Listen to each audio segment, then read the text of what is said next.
WCTE's coverage of the Putnam County Fair is brought to you by Swallows Insurance, Bailey Tire Company, Putnam County Farm Bureau, Southern Landscape Supply, Highlands Elite Real Estate, and by the Putnam County Fair.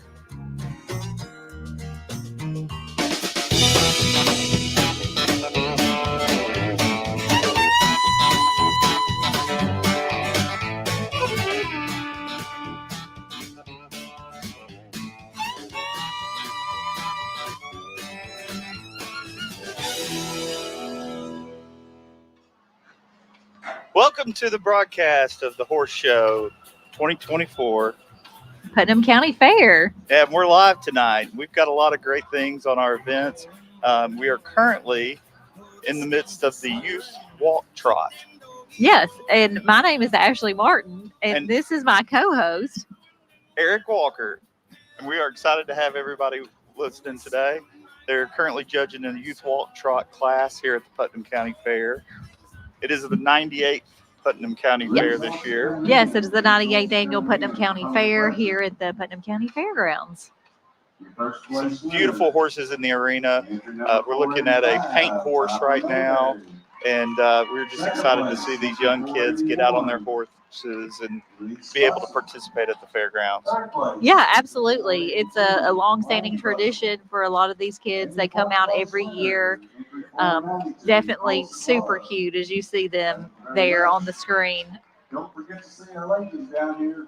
Yeah, they've got the little ones riding out right now, waving to the crowd. Oh, yeah, they're making lots of memories right now. Cowboys and cowgirls in their cowboy hats. Class 4. All right, well, we're getting ready for Class 4 to come in the ring. It is the Youth Walk Trot. It is for contestants 18 years and under. Yeah, we're excited about that. They're going to be coming around the arena here soon. They're going to be sizing them up. You know, the Putnam County Fair has been an amazing thing, rich part of our history here in Cookeville. It's been hosted here a really long time. The horse show has certainly been a part of that rich history. And it's exciting to see all these young people come together, young and old, bring their horses out, keep that agriculture alive in our county. Yeah, absolutely. It's certainly an exciting thing to see all these young kids coming out and participating in the fair. You know, it gives them an opportunity to engage, to learn about agriculture. A lot of them still do farms in our area. You know, we've got a lot of century farms in our area, a lot of people involved in that. There's a lot of great things going on in our county. And this agricultural fair is a big part of that, and it helps support our community and has been a part of our rich history for well over 100 years, and that's a very long time. Yes, for sure.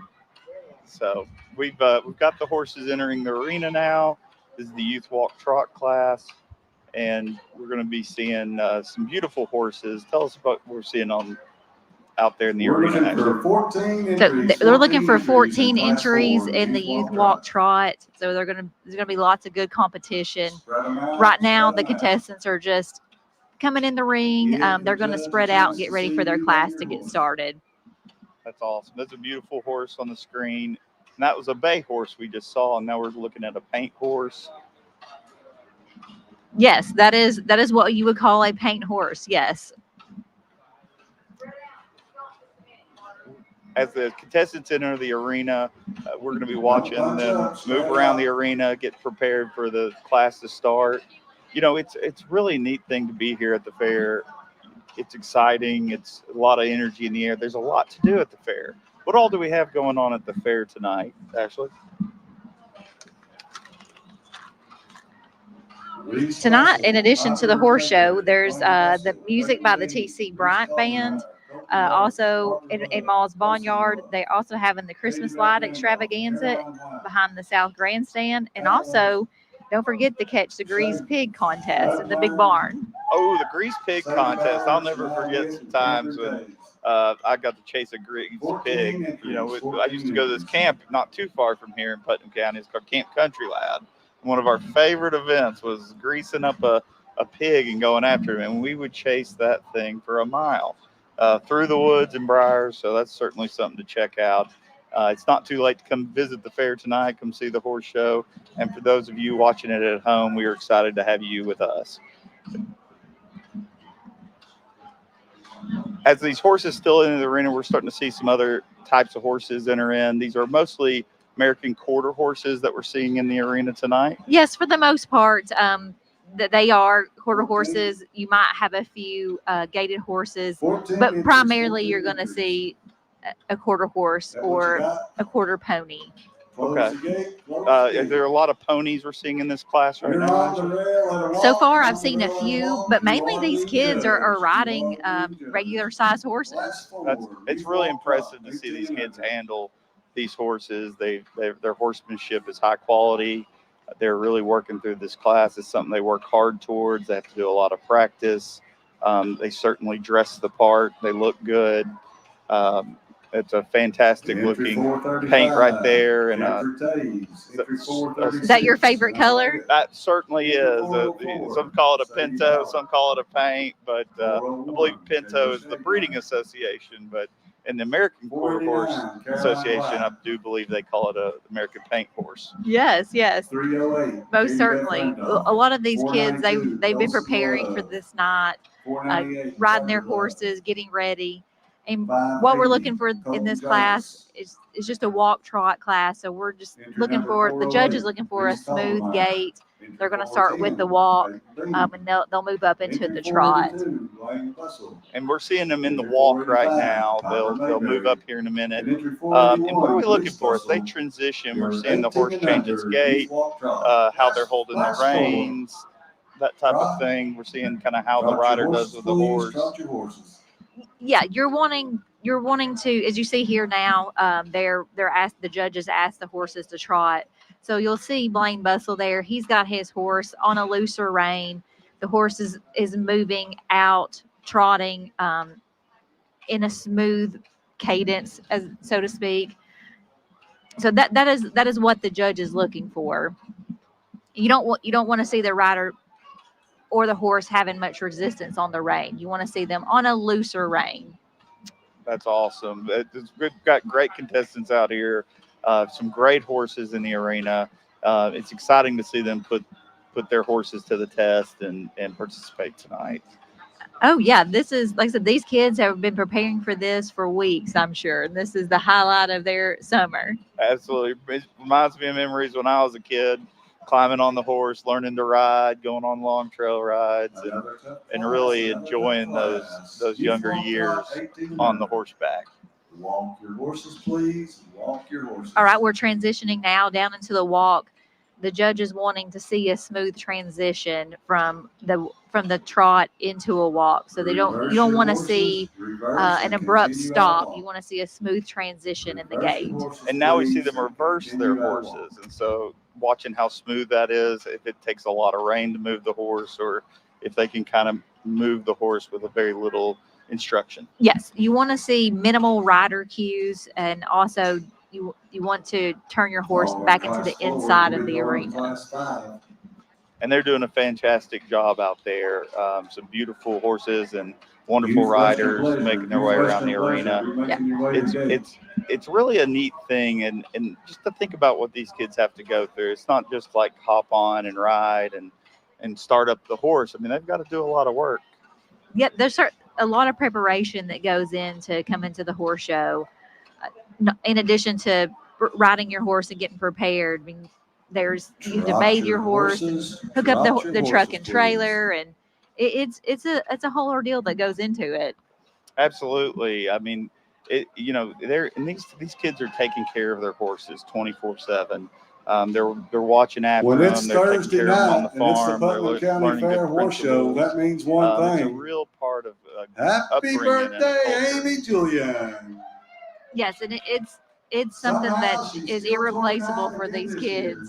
Absolutely. An invaluable experience, learning to care for an animal, being responsible for something, being responsible for an animal. And now to get to bring that animal out to the horse show, I mean, I'm sure they started early today, had to load it up in a trailer, haul it to the fair, prepped it, These horses are very clean out in the arena. They show well, and that takes a lot of work. And I can assure you that these riders are definitely a big part of that. And they've done a fantastic job here tonight showing their horses off. These young adults, they've done great. And we see them bring them to the center of the arena now. So they'll bring them to a stop and finish the judging, see the horses stand in place. Yeah, so the judge will ask them to line up, and most likely he will, as he walks by, he will ask them to back. And what he's looking for when he asks them to back up is just no resistance from the horse. When the rider asks the horse to back up, you don't want to see any resistance in the horse's face. You want them to just back up smoothly. And we're seeing that now where they're transitioning into getting ready to do the backup motions, and we're seeing some great horsemanship on the arena, and it's just a really neat thing. So the judges are working through the horses right now, making their evaluations. Yeah, they're getting ready to make their final selections. It'll be interesting to see who they pick. Absolutely, it'll be exciting. Do you have somebody in mind? Well, so if I could pick every horse, it'd just be based on its color. I'm certainly wouldn't be as well qualified as the wonderful people we've got out there judging tonight. And I'm sure they've got great standards. You know, a big part of that is in 4-H and the UT Extension Office, and how they educate our young people and everyone to grow up and just help keep that heritage alive of the horsing community and agricultural community in general. They're invaluable to our youth and the things that they teach them. And like you said, keeping agriculture alive. And we're seeing them there still kind of working their way through the horses. Do you notice the long ear there? Oh, yeah. Yeah.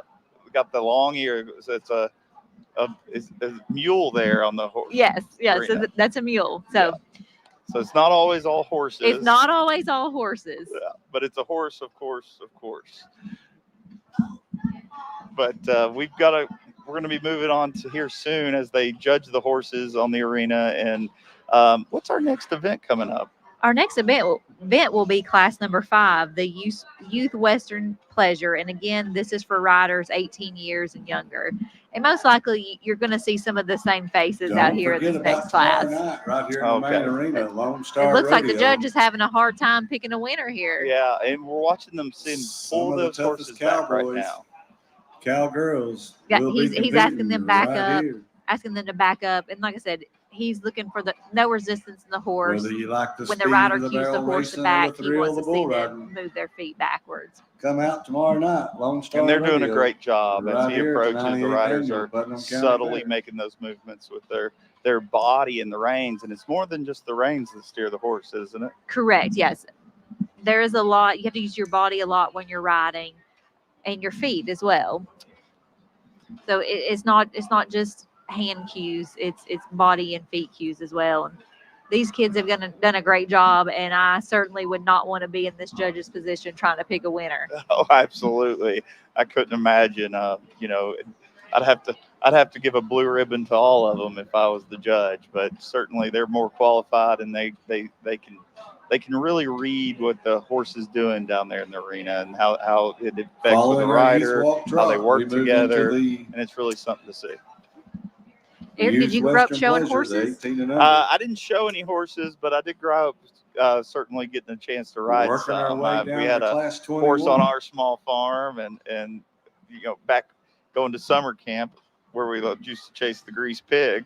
It was a big part of a camping experience that I got to go through, and that's where I learned to ride horses and be a big part of that. I think we did as much stall cleaning as riding horses, but that's certainly the biggest part of it as well. Well, that's an important part of it.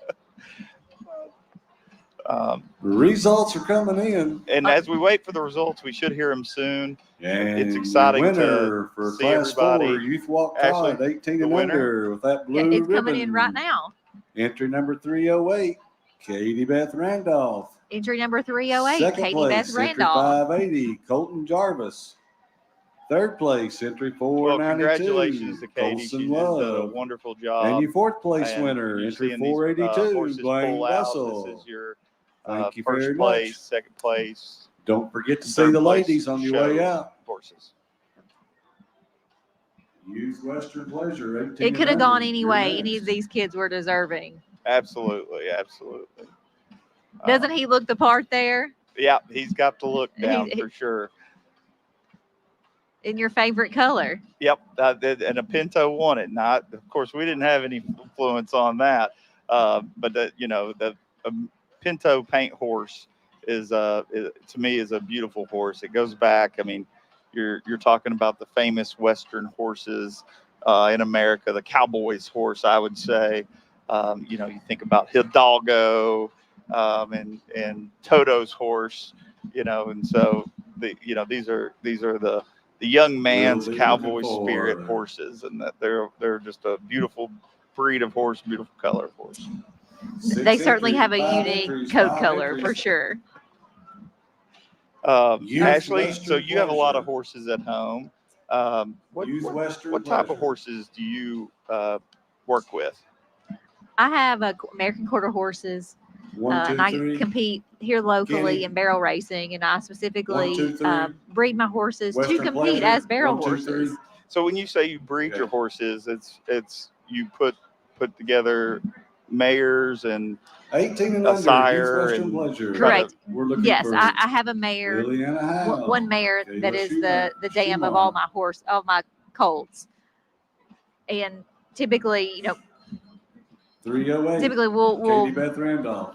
392. breed them together at the Coastal Love. farm, 498. and Carter Love. we make you're breeding specifically for a You're barrel not in horse, there, correct? John Wayne. yes, that's correct. Yeah, so there's a lot of research that goes into picking the right Ranch. sire to breed my mare to, so I can increase my chances of getting a competitive barrel horse. Absolutely, and there's a lot of Tack work that goes change. into that. You got to raise them from a young age. You end up staying up late at night and trying to fold the horse and make sure that everything goes well. Correct? Oh yeah, it's years. It's a years in the making process. Oh wow, there's a lot of work to put into it. A lot of work that goes into it. Just getting the foal on the ground, and then from there, it's years and years of blood, sweat, and tears that goes into developing these horses that you can bring out to the county fair and enjoy them. Absolutely, and the training that's involved, and it's amazing to see all these horses here today and know that they're all from Putnam County, this area. They're owned by people in this area. A lot of them have been bred near here, certainly trained near here and in our county. It's kind of an amazing thing to see how many people put so much hard work into this. We got a lot of great horsemen here in our area, so 5 entries. you're looking to get 5 into the entries. horse Close world. the gate. Definitely, there are lots Thank you of very much. seek somebody out. 18 There are and lots under. of Use options. Western Pleasure. Certainly can come down to the county fair. There's a lot of people here tonight. Yes, and they're willing to help. Absolutely. Very friendly group of people. Excited about. All right. Looks like we're going to Okay. cut to a break here. We're going to Morgan Backstage.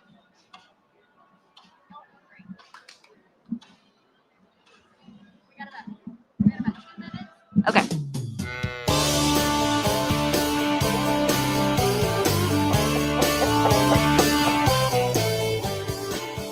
For almost 100 years, the Putnam County Fair has been bringing neighbors together and celebrating the rich agricultural heritage of the Upper Cumberland, and we're looking forward to the exciting years to come. Bailey Tire Company can align anything. Bailey Tire Company can service the needs of any heavy-duty and commercial vehicle. Bailey Tire Company can align your heavy-duty equipment with pinpoint accuracy. Bailey Tire Company, 6150 Roberts Matthews Highway in Sparta.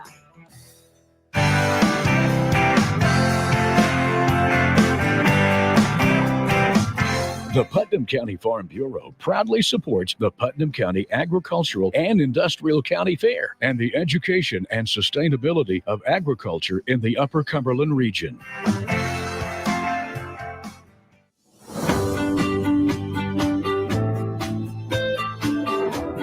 The team at Highlands Elite Real Estate are proud supporters of WCTE PBS and the Putnam County Fair. And if you're in the market to buy or sell, Kathy Dunn, Kim Chisholm, Libby Capps, and Wanda Maynard are here to help. Online at HereTN.com.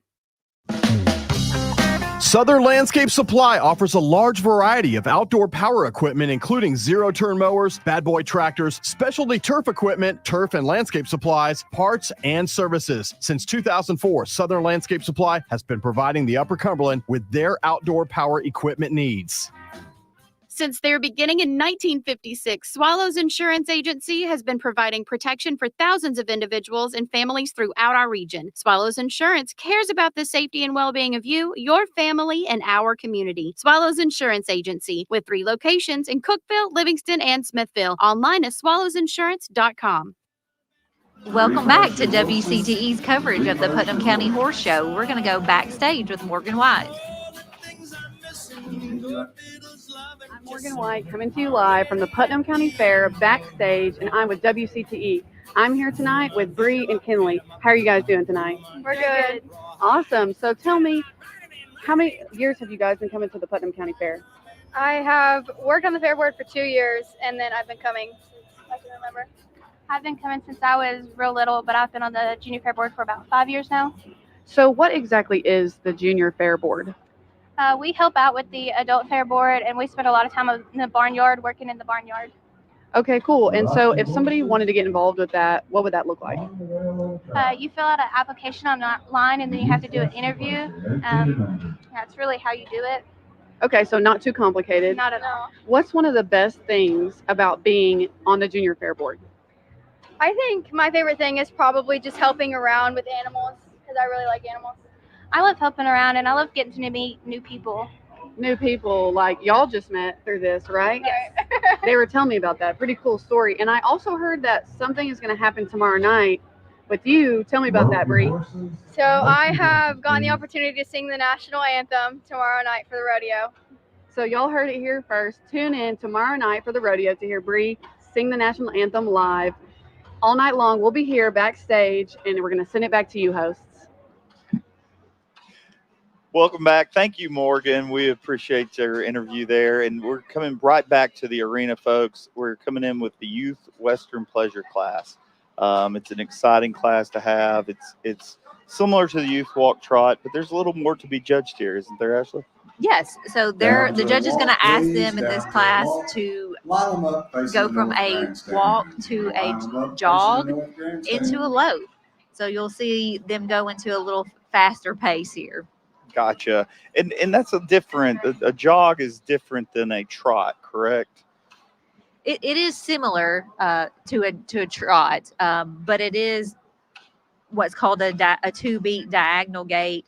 So the horse is going to be working basically on the diagonal. So one foot's going to come up, their back foot's going to come up and reach their front foot on a diagonal. Well, that's very interesting. I mean, what we're trying to see out of a Western pleasure horse is the idea of riding across the plain or riding, I guess, into your neighbor's house and having a pleasure evening. And it's kind of a Western style, easy riding horse where it's like a slower, more smooth walk. So the name of this class indicates how it's going to be judged. So the judges want to see that the horse is a pleasure to ride. There you go. And they certainly look like they are on the arena floor. So there's some great candidates out there. There's some smooth riding horses. There's certainly in the Western style gait. Don't forget about the James gang. I think all American quarter horses. It looks like maybe one pony on the screen. Yes, this is specifically a class for non-gated horses. Yeah. And so American quarter horses, how do they get their name? Where did that come from? So the American quarter horse got its name because they are fastest in a quarter of a mile. So they are faster than a thoroughbred. They're not long distance runners, but they're sprinters in a quarter of a mile.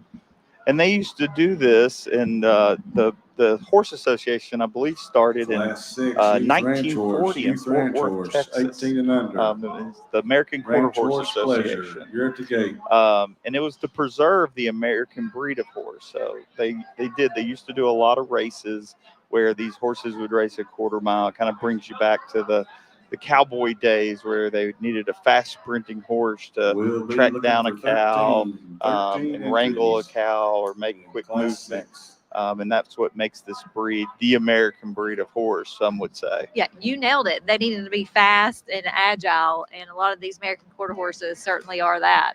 Yeah, and I do believe the first horse registered with the American Quarter Horse Association was a stallion named Wimpy. Yes, he is infamous in the American quarter horse breed. You'll hear his name a lot. Yeah. And so it's interesting to see that how many horses are in a breed association and how involved that gets. And it's a part of like what you were doing with your horses, and you register your horses with the American Quarter Horse Association. Oh yes, absolutely. I register all my colts. Western Definitely want to 18 get and them under, in Class that 5. association. Your There's first a lot of place, blue benefits, ribbon and goes to now entry there's a number lot of breeding 308, Katie incentives Beth to Randolph. encourage more breeders out there Second place, to entry breed number horses. 498. That's really an awesome thing. Third place, entry number 492, Colson Love. The sires. And your fourth place and winner, the entry mayors of these 407, horses, Lillian Howe. Thank the you very dames, much. if you will. And Don't forget to see the ultimately, lovely they're ladies tracking from the them, fair seeing where pageant. their Get lineage your goes, awards. and they're keeping record of all that in these associations as well, aren't they? Yes, they sure are. So when a wonderful horse comes along, we can really look back and see where its lineage comes from.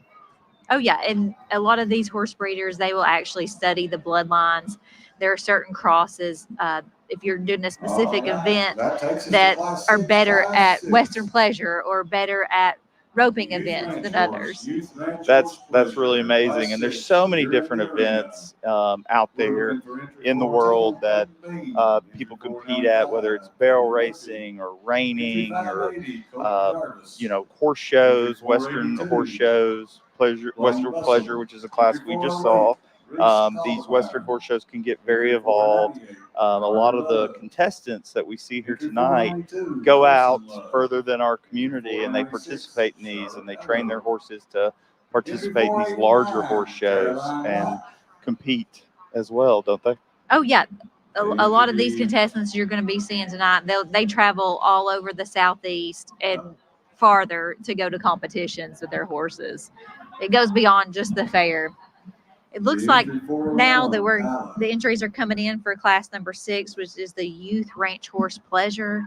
So the difference between this class and the previous class, the Western Pleasure class, 404, Sadie Ballard, 435. is that Cameron these horses, they also want to be a pleasure to ride, obviously, but you're going to see them move out and a little bit more than you did on the Western Pleasure class. They want to appear as if they're traveling across the ranch, so to speak. Like a little more get up and go, maybe like a ranch determination, like they've got some working horse in them. Yeah, you want to see them cover some ground. Absolutely, because at a ranch, that's what a horse is going to do. It's going to need to be a working horse. It's going to need to cover ground, checking whether you're checking cattle, rounding up cattle, but it's a determination of the horse to be really into it and to be out there and moving forward. Yes, and this is a really popular class. There will be several entries that you'll see in this class. Contested in the blue shirt. Again, we see some of the contestants from earlier. We see some new contestants. It's exciting to see them come in the arena as they work through each of them, asking them to show the judges different things and sign them up for different classes. Oh yeah, absolutely. And it just goes to show you the versatility of these horses. They can go from one class to the next and adjust and adapt, and the riders too. Absolutely. And I'd say most of the horses here in Putnam County do get a chance to be a working horse, wouldn't you say? I would say so. Yeah, a lot of these people who bring horses in, a lot of the families live on farms in our area. They actually use their horses on the farm as well as bring them to the show. Yes, and that's the awesome thing about these horses. Like they're very versatile, and you can do pretty much anything that you want on them. Absolutely. And so some of the other events we might see like roping and bull riding and things like that. When are we going to see that here at the fair, Ashley? Actually, the Lone Star Rodeo is going to be here tomorrow night at 7 p.m.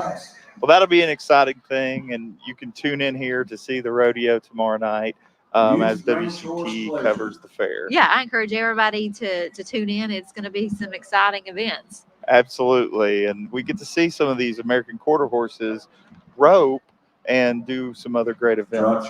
Yes, you'll see them rope, run barrels, and you'll also see some bucking horses too. Oh, that's always exciting to see.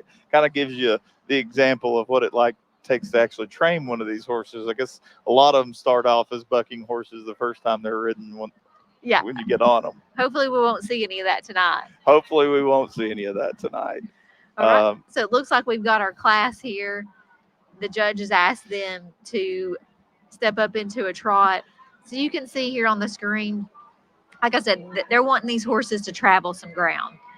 And Blaine's doing a great job there. He's got his horse on a looser rein. His horse is moving out like you'd want to see. We'll go to flat shot. Yeah, you can tell these horses have a lot of determination as they move around the arena. They mean to do what their rider tells them. Yeah, these kids are doing a great job riding them. Absolutely. It's neat to see the rider and the horse working together, almost like they're on a mission, like they're out checking on the farm, and the horse knows he has a job. Yeah, these horse and rider combinations, they really have to come together as a team. And how does the feeling of the rider? Can the horse interpret that? Is that something that's very important if you're calm or if you're upset, or how does that play into all this? Okay, you really have to keep your emotions in check. They can sense if you're upset, then their energy will pick up. And if you will stay calm, a lot of times that will help them stay calm. They're amazing animals. And they really work off their rider's emotions. They really work off the rider's emotions, the rider's cues. And I'm sure the rider also works off of the horse's emotions. I mean, the rider works off the horse's emotions. The horse works off the rider's emotions. Yes, most certainly. Yes. Walk, reverse, continue. She's lost her hat there. The judge is asking them to reverse. You'll see them turn to the inside of the arena. And again, the judge is looking for that to be a fluid motion. Absolutely. And we see them walk backwards down the arena, and we kind of see how does the horse pass the other horses?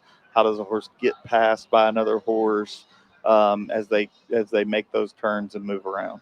Yeah. And when you're showing your horse, you want to stand out to the judge, right? Absolutely. So you want to put yourself between the horse and the judge. And they've just moved up to a trot now. Yes. And you see the black and white paint horse there again. He's also doing a great job. He's on a loose rein. The horse is moving out. He's got a very good headset. You want to see the horse carry its neck level and its head vertical behind the bit. And that's its headset and head carriage? Correct, yes. Okay. So the head carriage, you want it to be, in this class, it can be, versus Western Pleasure, they want their neck to be level. In this class, they can hold their head up a little bit higher, but they don't want they don't want to see a horse with the headset too high or too low. And its headset its head carriage is the height of its neck.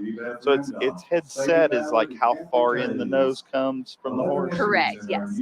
So you want to see that be neutral. You don't want to see it pushing its nose out or tucking its nose in too far. Absolutely. And so a horse maybe with tucking his nose in too far is maybe getting too much rein or being pulled back and fighting the rider a little bit.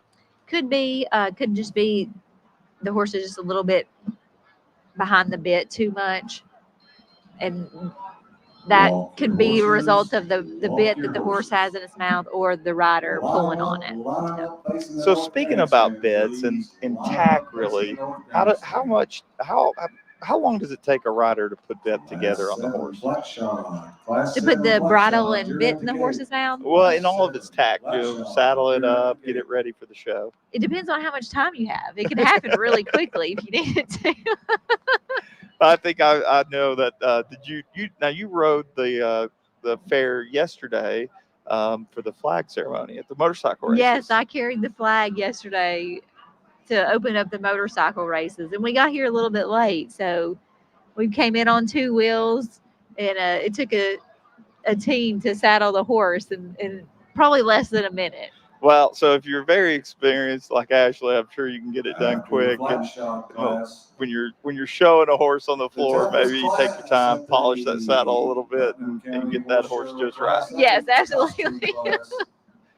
But we're seeing the riders line up now as they work through the final judging. You're going to see him, like the previous classes, those final commands on the horse, and as the riders take those commands. Yeah, he's lining them up in the center of the ring. And again, he's going to ask them to back up. He wants to see them back up without resistance, and he's going to make his final selection. Another tough class that I would hate to pick the winner. Yeah, it's a great opportunity right now to see the full field of all the horses that have participated in this class. There's been a lot of entries, a lot of beautiful horses, and ridden riders that have a lot of experience. It's something to really appreciate, all these young riders out there on their horses. Yeah, these kids have put in work tonight for sure. Absolutely. And I guess we'll see some of their parents come out, because a lot of horsing is a family tradition. Yes, and a lot of the families have been coming out to the Putnam County Fair for years. Absolutely. That's a nice shot there of a pretty bay horse. Always looking for help. And we appreciate the Junior Fair Board. And so how many different colors of horses are there out there? Is it a dozen or more? I mean, I think I've always heard different sorrel and bay and different types of horses that we'll get to see tonight. Yeah, the sorrels and the bays, those are your basic colors. Some would argue your best colors. Now, what color are your horses at home? They're all across the spectrum. But I have a bay horse, a bay mare, and a couple of grays, and a brown actually, and a true brown is my particular horse. She has her body's black, but she has a brown nose. Gotcha. So it's not just the body color, it's the face color and everything. For Class 6, yes, the Youth yes. Ranch That's Horse how you Pleasure determine Class, 18 and under. A First bay place, horse from blue a brown ribbon, horse. entry number 580. So a bay horse, his body's going to be brown, Colton but Jarvis. he's going to have black legs. Entry Tips second of his place, ears are entry gonna be black 275, mane Katie and Beth tail. Randolph. And we're seeing a beautiful bay Third horse place, right here with a entry white 389. bar down its face. They call that 489. Star. Okay, a star on his face. Yes. And you fourth And place winner. the placings are just coming in. I think that was one of our Blaine winners Russell. there. Thank you very much. She did a great job. Yeah, absolutely. Get to see her. Looks like there was our first place Ladies from the winner. fair There you are. Pick up your awards. And the yellow ribbons,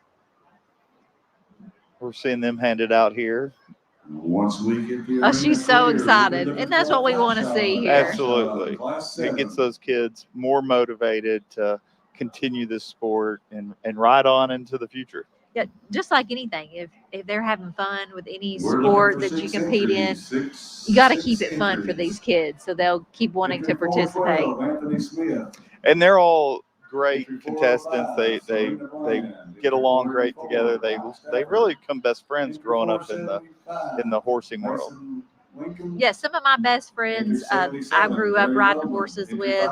We still go to competitions to this day with her kids. So isn't that something? That's multiple generations getting out there.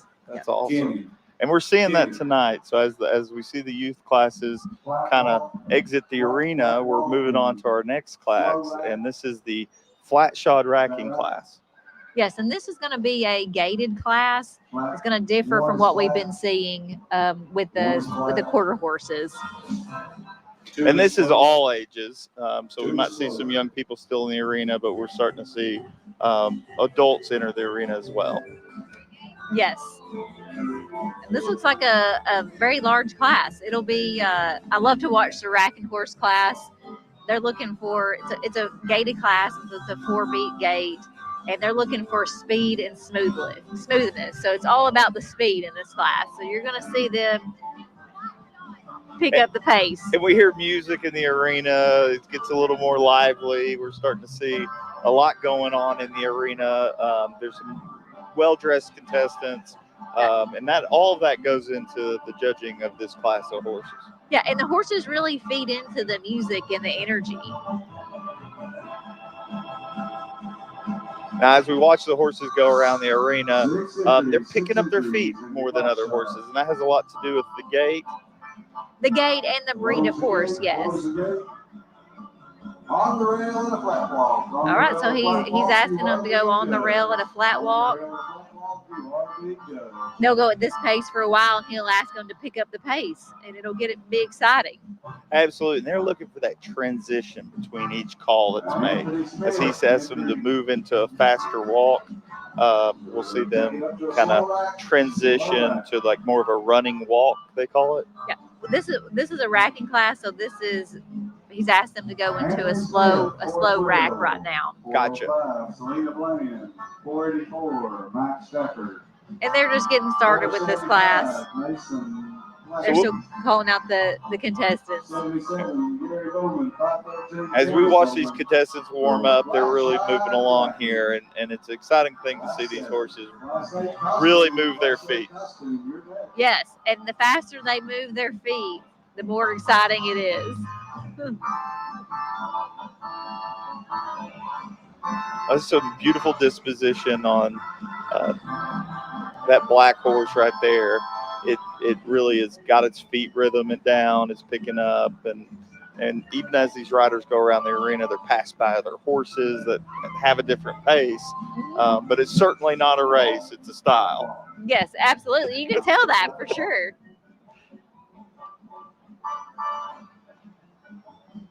And the horses' headset in these classes are a big deal. And that's different than the other classes we've seen tonight. Correct. So, yes, you'll see the riders. They'll have what we call their horses more in hand, so they'll have a tighter grip on their reins. Gotcha. So you see them really holding on to the horse's reins and controlling the horse. And we're hearing them ask them to stop, reverse their horses, and this is a chance to see how they react to those commands. Yeah.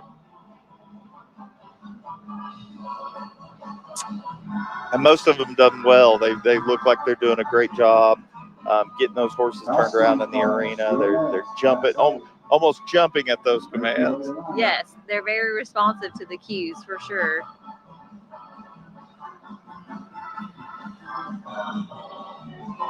And as we see, we got the horses coming right by the arena now and moving by the stage. It's exciting to be this close in the action here at the Putnam County Fair.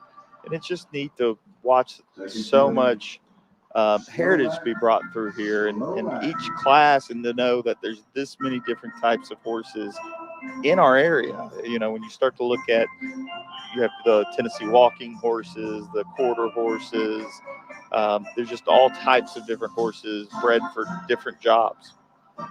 Yeah, absolutely. Like I said before, you know, if you're interested in horses, tonight would be a good night to come out and meet some of these people that are local to our community. And it's really special to see everybody come out and show their horses here locally. And the fair offers a lot of events in the horse. It's not just the horse show. They have different events throughout the week, chances to practice. There's an entire another arena here at the fairgrounds they offer to the horses. Is that correct?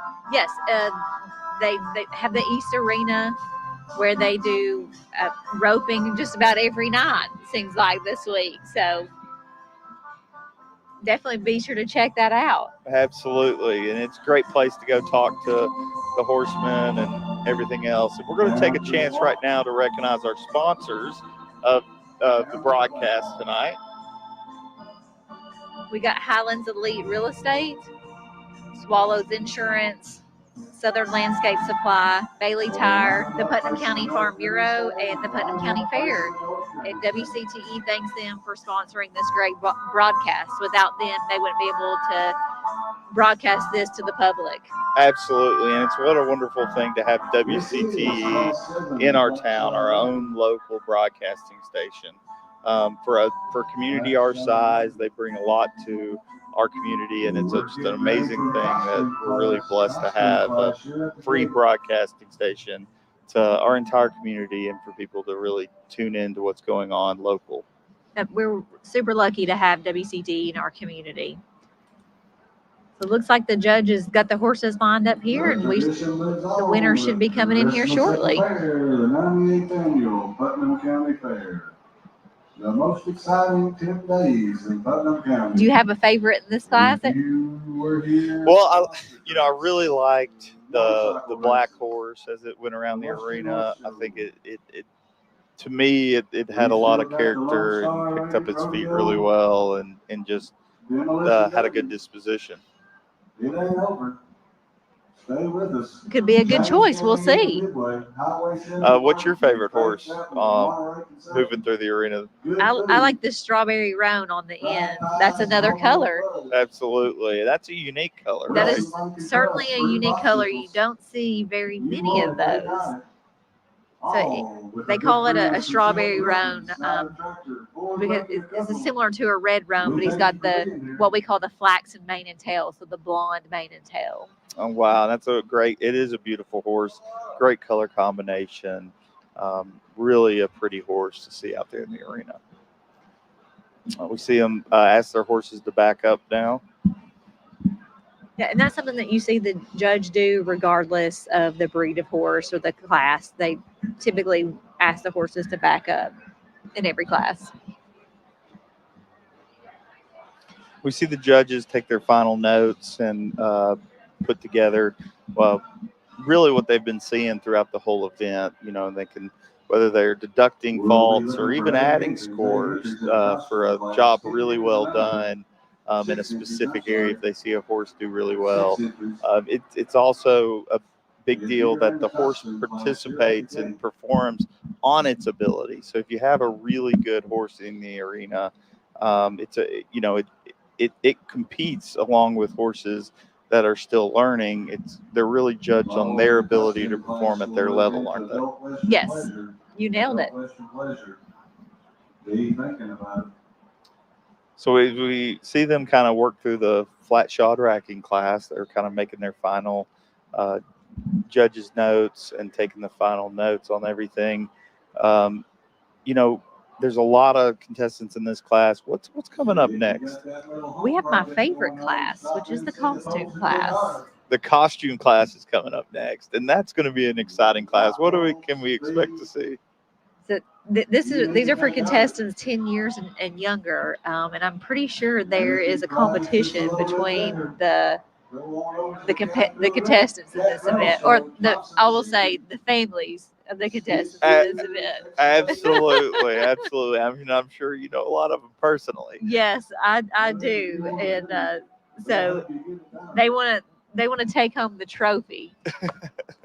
It'll be fun to see that come out after we see the finished remarks on the judging of the flat shod racking class.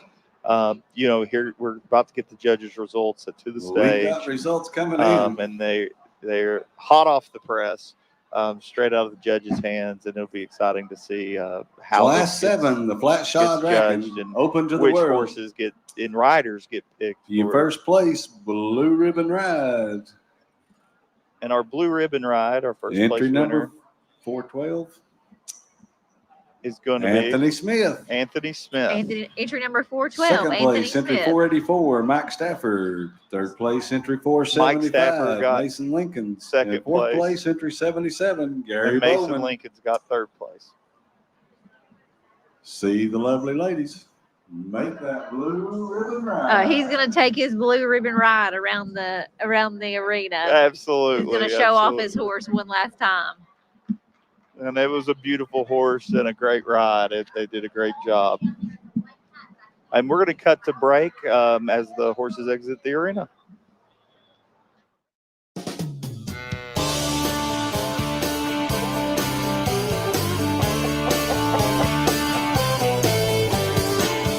For almost 100 years, the Putnam County Fair has been bringing neighbors together and celebrating the rich agricultural heritage of the Upper Cumberland, and we're looking forward to the exciting years to come. Bailey Tire Company can align anything. Bailey Tire Company can service the needs of any heavy-duty and commercial vehicle. Bailey Tire Company can align your heavy-duty equipment with pinpoint accuracy. Bailey Tire Company, 6150 Roberts Matthews Highway in Sparta.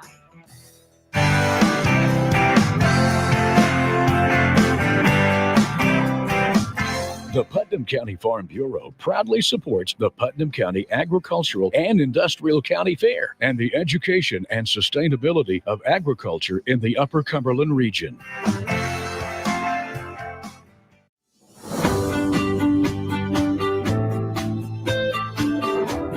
The team at Highlands Elite Real Estate are proud supporters of WCTE PBS and the Putnam County Fair. And if you're in the market to buy or sell, Kathy Dunn, Kim Chisholm, Libby Capps, and Wanda Maynard are here to help. Online at HereTN.com.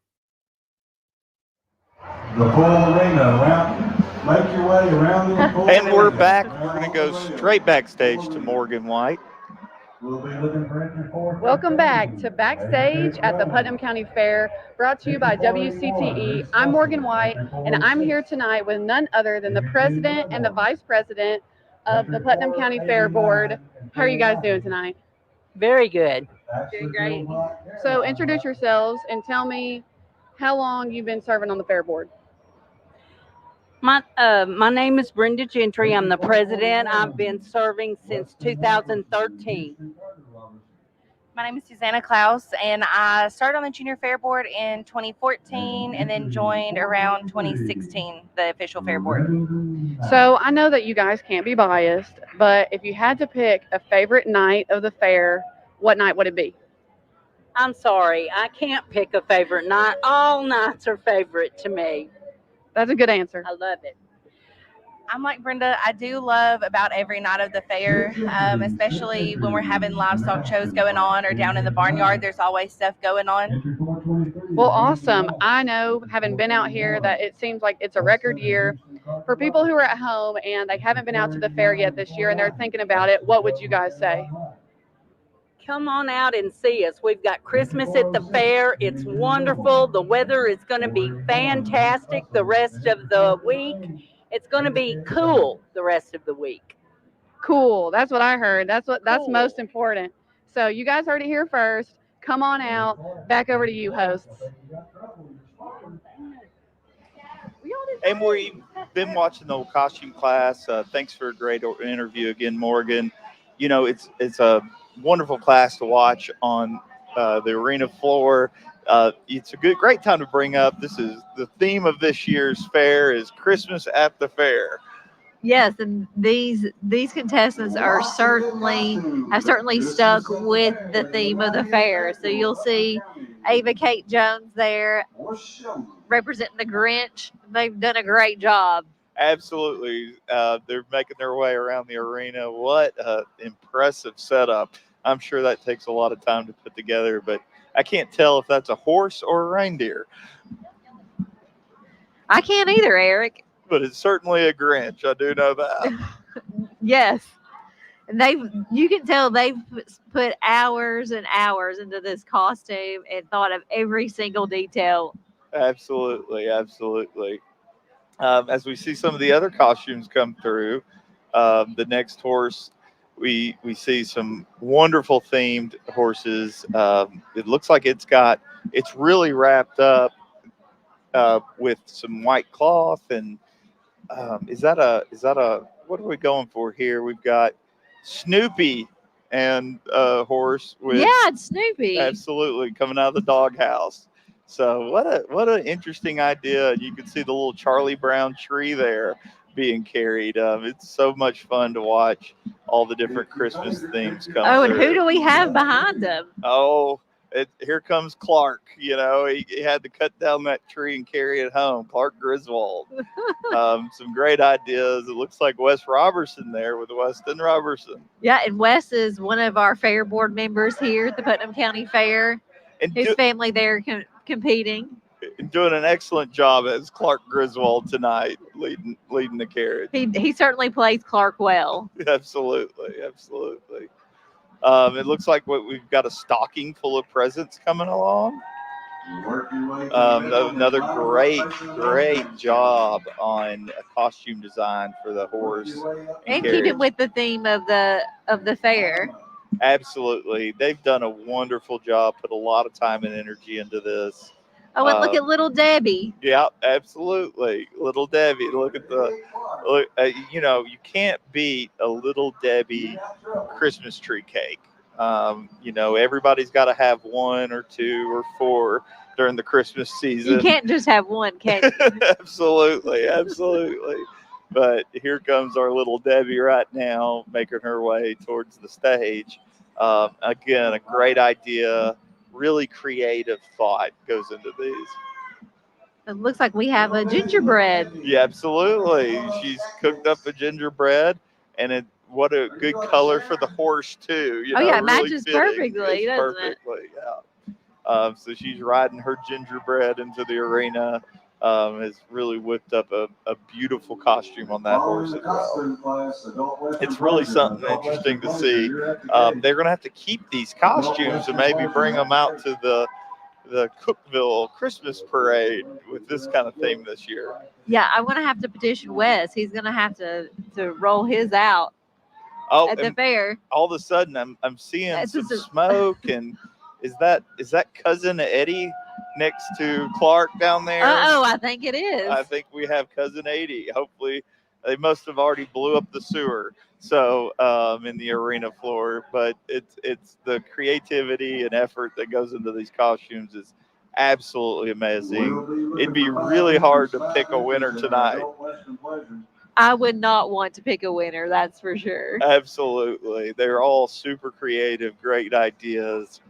Would never have thought of the Little Debbie in a Christmas event until you see the Christmas tree cake. And that's just a really smart, brilliant costume design there by the buses.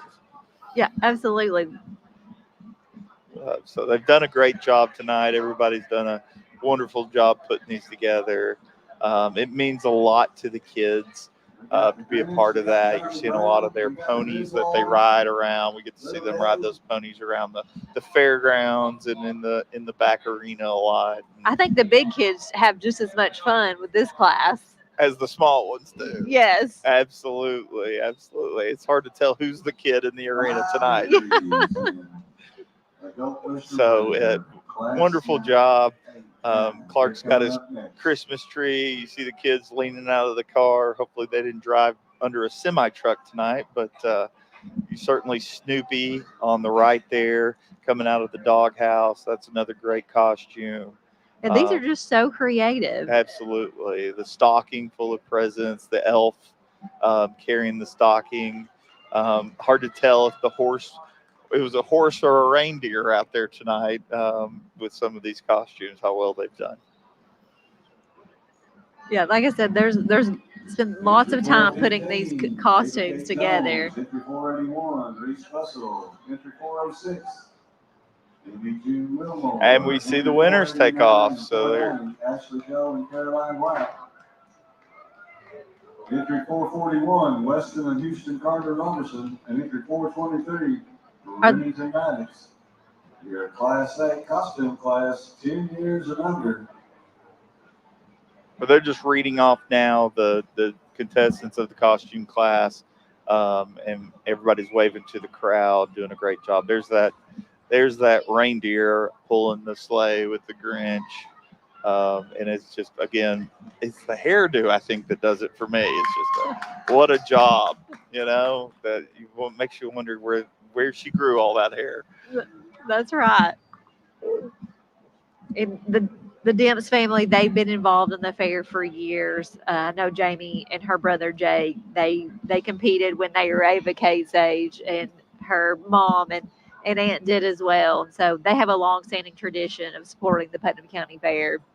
They've done a great job tonight. Yeah. So It's just another example of the multi-generational families that come and compete and support the fair every year. And I know it means a lot to the fair, the people that put on the fair, for them to come out and support it. yeah, and it's a great chance for the parents and the children to compete together and really do something together other than maybe training the horse or getting it out there. A lot of times you get out in the arena, you can feel alone, but tonight you're seeing the families. It is definitely a family activity tonight. Costume class. Here comes the results now. I can't wait to see who wins this. Stage. So it looks like we've got an exciting lineup coming to the stage. Class really 8, great the costume class. And we're going to go now to listen to the First winners. place, entry 415, the Grinch, Ava Kate Jones. Second place, the Griswolds. Entry 441, Weston and Houston Carter Griswold. Yeah, third place, entry 489 and 490, Ashley Joe and Caroline White. And your fourth place winner, entry 481, Little Debbie Reese Bussell. Well, and those are our winners. What a great job they've done, and all the participants did a great job tonight. You know, everybody, I think, after that show deserves a blue ribbon for their effort. Yes, they all represented the theme of this year's fair, which is Christmas at the Fair. Absolutely, and they did it in style too. I mean, absolutely amazing ideas. They knocked it out of the park, that's for sure. Yeah. It would have been hard to pick a winner in this class. And we see Charlie Brown leaving with his tree, and their daughter saddled up on Snoopy. It's hard to tell what color that horse is under that outfit. Yeah, you can tell by his brown ears, the black ears, that it's Snoopy. You know? And it kind of gives you in mind for them to be able to put all these costumes and things on these horses. These are well-broke horses these kids are riding. Yes, well-broke horses and ponies, and you can tell a lot of them were pulling carts. And for those of you not familiar with the horse events, broke doesn't mean that they're broken either. It means they're good to ride, doesn't it? Yes. Explain that terminology to our listeners tonight, Ashley. Well, we've got the adult Western pleasure class coming in. And that's going to be an exciting class to see. We'll certainly see the adults compete at a little higher level, possibly. Going to see a lot of action in the arena with that. There should be some good competition in this class tonight. And again, we're looking for head carriage and neck set, or headset and neck carriage. Got those backwards, but as the horses move around the arena, there we're seeing one. You can really see how that neck on that horse is lower. His nose is just out in front of him, not too far back. They're at a walk now as they enter the arena. You can tell a different style from the gaited horse classes that we saw earlier tonight. And the horses just look like a pleasure to ride on the ranch. Yeah, and that's the goal, is for them to look like a pleasure to ride. And the judge will ask them to do 3 different gaits. Before we get to that, I think we're going to take a quick break. Absolutely. We'll be back in just a few moments.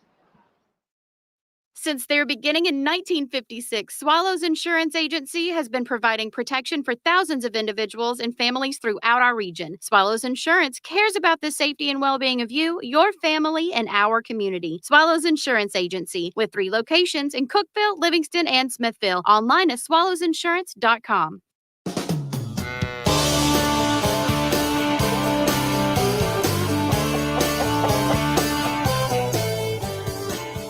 For almost 100 years, the Putnam County Fair has been bringing neighbors together and celebrating the rich agricultural heritage of the Upper Cumberland, and we're looking forward to the exciting years to come.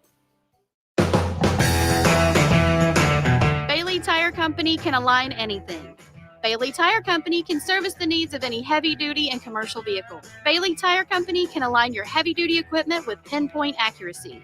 Bailey Tire Company, 6150 Roberts Matthews Highway in Sparta.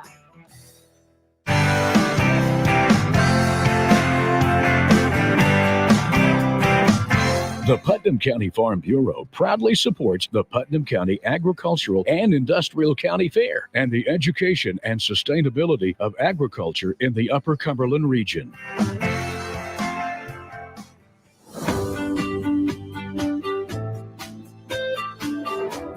The team at Highlands Elite Real Estate are proud supporters of WCTE PBS and the Putnam County Fair. And if you're in the market to buy or sell, Kathy Dunn, Kim Chisholm, Libby Capps, and Wanda Maynard are here to help. Online at HereTN.com.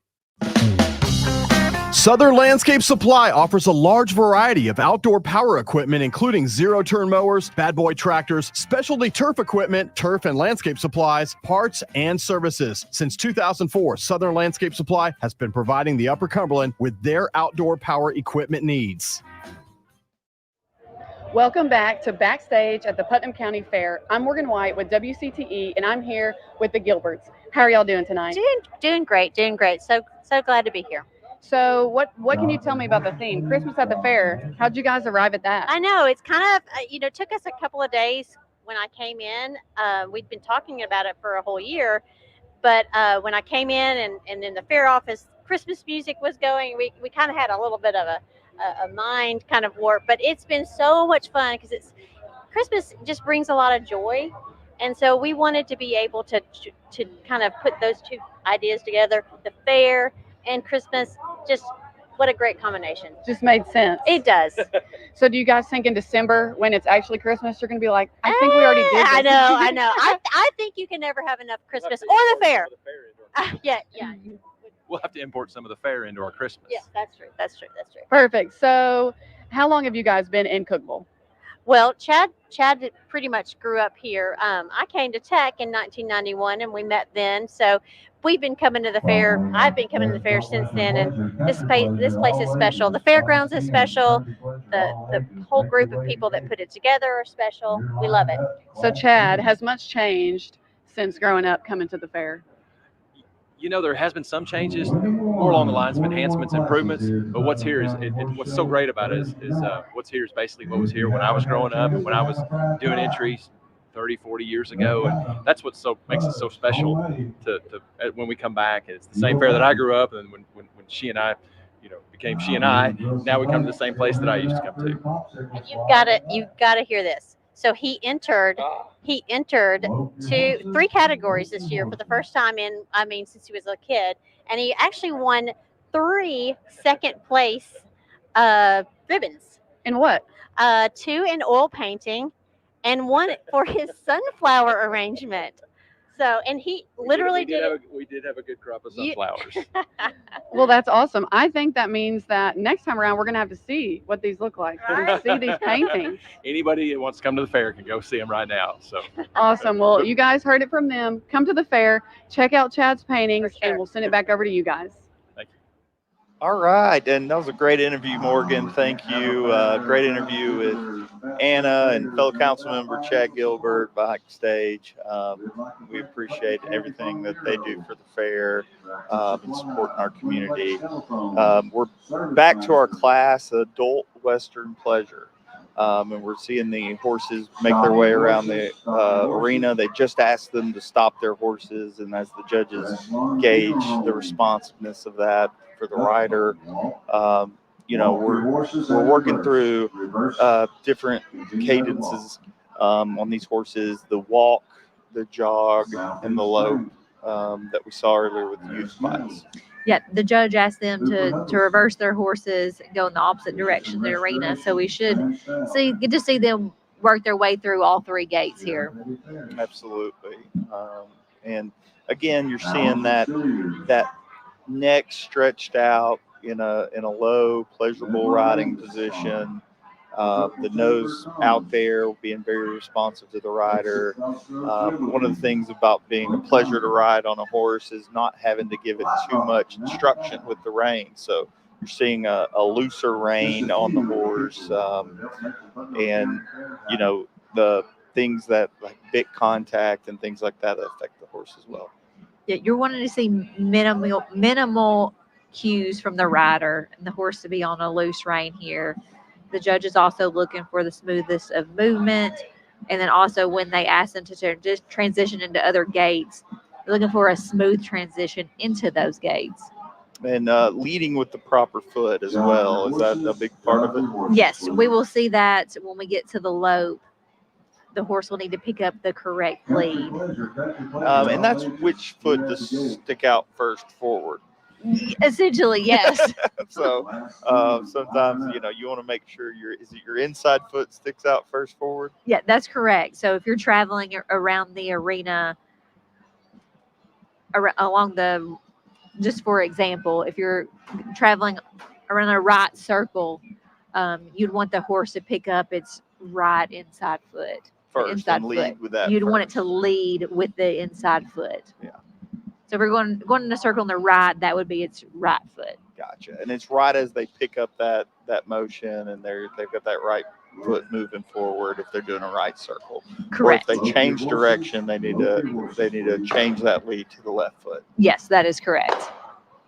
So you see here that horse, they asked them to move up into a lope, and that the horse immediately picked up the correct lead. And we've got a little fireworks here behind the fair all of a sudden, so it's interesting to see how the horses respond to that, how they act to that. Sometimes you just got to work with the events given at the time. They're kind of in the background right now, so you might see a little reaction from the horses due to those fireworks, and just an interesting part of the dynamic. Yeah, that's unfortunately those things happen, especially at a fair. You just have, as a rider, you just have to work through those things. So you're seeing them kind of work their way around the arena, and now they're at a jog. No, this is actually the lope. Okay, we've moved on to the lope, and they're going to have them stop, see the response. And so the judges are kind of really eyeballing those horses. They're picking up different cues at different times, seeing how that horse performs throughout the whole event, not just at one instance that they're looking at it. Yeah, correct. And they're looking for the horse to be natural and collected, and for the horse to appear relaxed and smooth. Yeah. So again, a pleasure to ride. A pleasure to ride, and the smoother the better. In the adult Western pleasure class, and so. We see the riders kind of make their way to the center of the arena as we've seen tonight, see how those final commands work off the judges.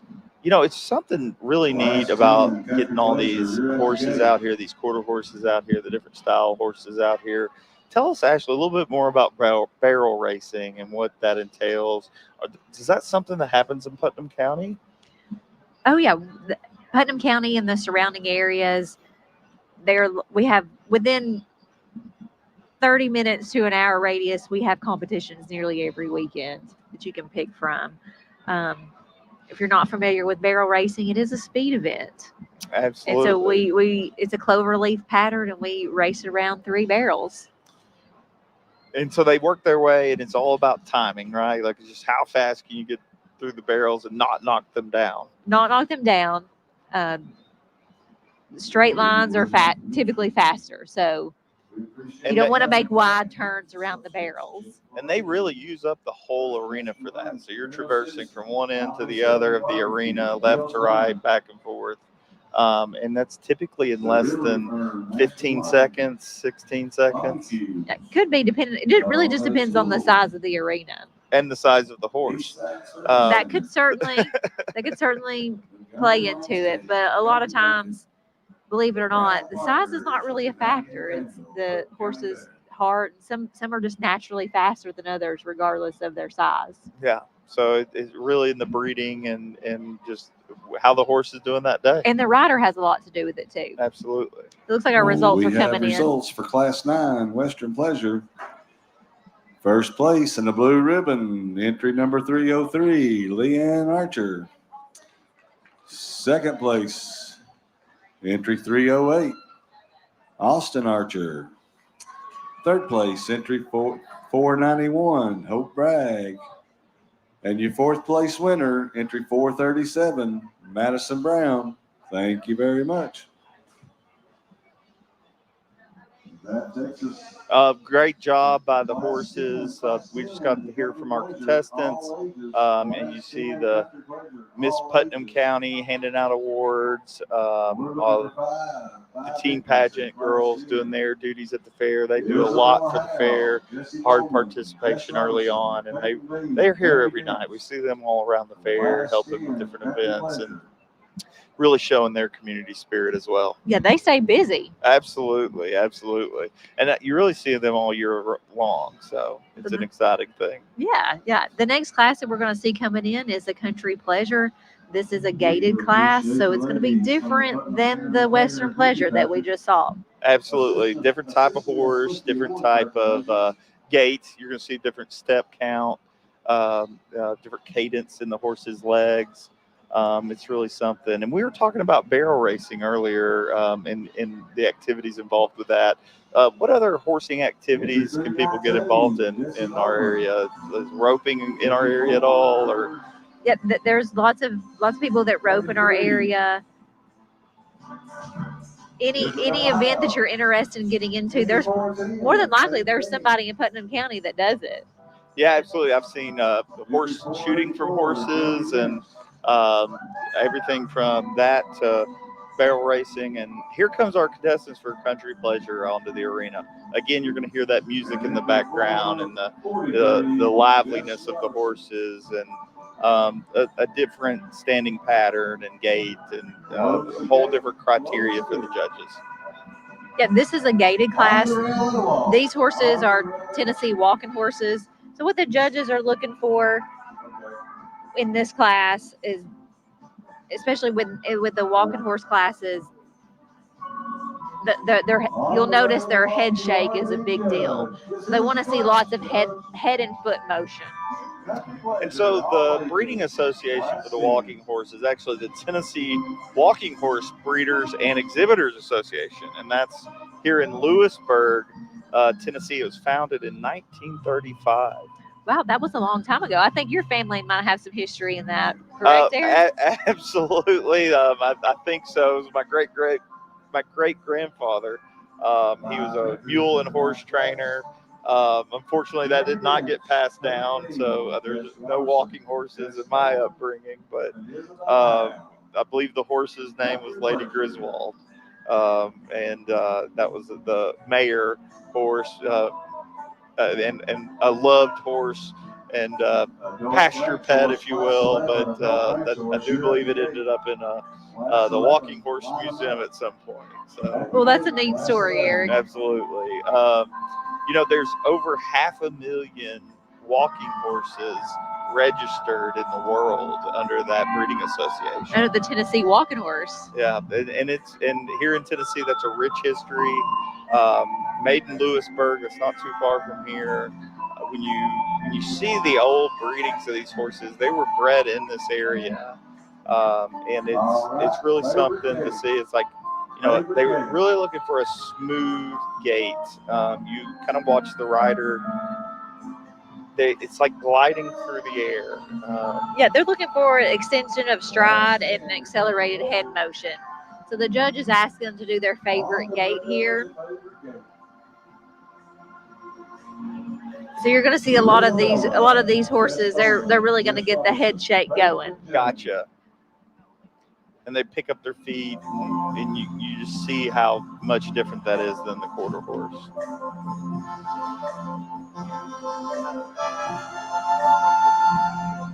And like I mentioned earlier, these horses are ridden more in hand, so you're going to see them the riders have a tighter rein. They're more gathered up than the quarter horses. And that's just a difference in the breed. Absolutely. And again, they're wanting to see that the correct lead is being given on this horse. And, that the there's no inconsistency of gait. Correct. Yeah, they want to see a smooth transition between the gates. Reverse. So we're going to see them reverse, and we'll get to watch them go back around the arena.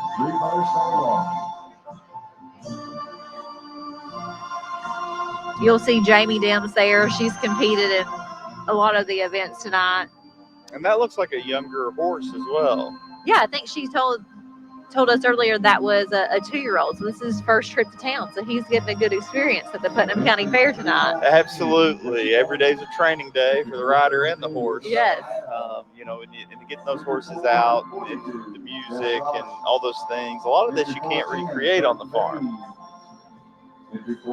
No, and that's one of the reasons why you get them out at the fair, get them used to seeing different things, get them used to having different experiences that they're not used to getting at home. And it's a tradition in Tennessee to watch these horses go around and see these horses bred and bred from our area. A lot of the sires are in the southeast and near Lewisburg. Chebyville's been known as the walking horse capital of America. Lewisburg's just outside of there. I believe that's where the association is. And it's an amazing lineage and tradition to see carried forward. And it's big money, too. A lot of these horses are very expensive, very well trained. They have a big walking horse show in Chebyville each year where the contestants can take their horses and compete. Yeah, it's called the Celebration. If you've never been, I tell people all the time, it is certainly something to go and see. Yeah, so if it's grabbing your interest, there's a lot of great horse shows out there for the walking horses. The Celebration's right here at home in Tennessee. It's something that you can be a part of. Some great horsemanship going on in the arenas. They move around, these horses working on different gait patterns as they walk their horse. Line them up facing the north grandstand. All right, the judges asked the horses to line up. And they're taking them to the center of the arena now. So we'll see, like we have in the past, move towards the arena. The judges make their final entries and notes on their judge book and make sure they can see the horse do its final motions. And they're looking for the horse to be smooth and relaxed. You'll hear that over and over again, regardless if it's quarter horses or walking horses. That is something across all events that judges want to see, is the horses to be relaxed. And the different gaits that we're seeing tonight, flat walk, running walk, canters, it's a little bit different terminology than the American quarter horse terminology, where we're seeing the Western style and the ranch style horses. You're seeing more of a trots and jogs and walks in that as well. Yeah, typically with the flat walk and the running walk, that's what's called a 4-beat gait. Quarter horses do not have, they just have a 2-beat and a 3-beat gait. So you're not seeing that fancy footwork that you see with the walking horses. Absolutely. And again, looking for loose rein, manners, and the steadiness of the horse. And you can see that now, though, as they're standing there, is the horse steady and responsive, confident, yeah. and happy to be there and have a rider on them. And a lot of these horses, they're happy. They love their job. They're happy to do their job. And I certainly think that shows through, especially in the judge's decision on who he picks. And it's not just picking the right horse. It's like we talked about tonight, the horse and rider relationship. It takes both of them working together and create that symbiotic relationship to kind of compete at a higher level. Yes. Most certainly, the results are coming in here. It's exciting to see. We'll get to see who's going to win. Who's going to win this class at the fair. Again, we're at the Country Pleasure class.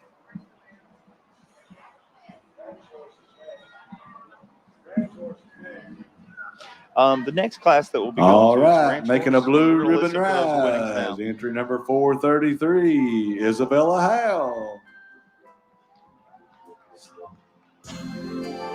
Your second place winner, entry 442, Jess Robertson.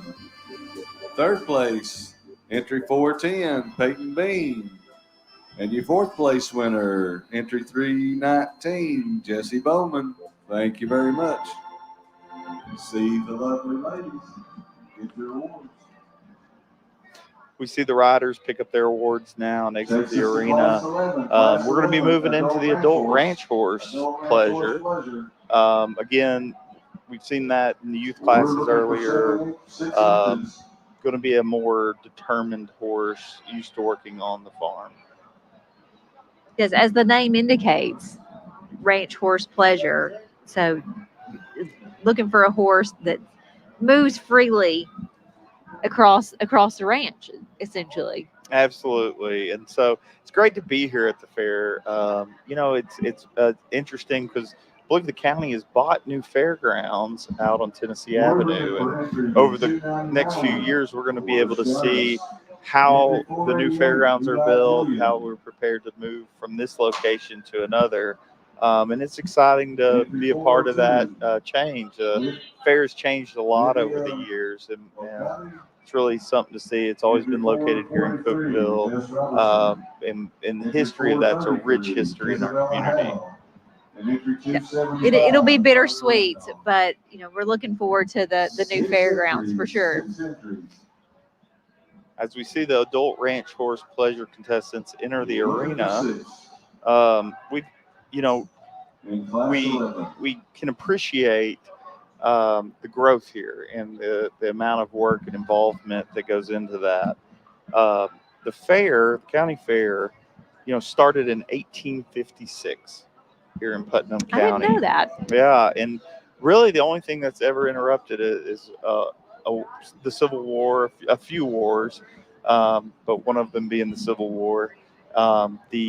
In several pandemics, you had the Spanish flu, and then most recently the COVID-19 pandemic. And it's always been a late summer gathering.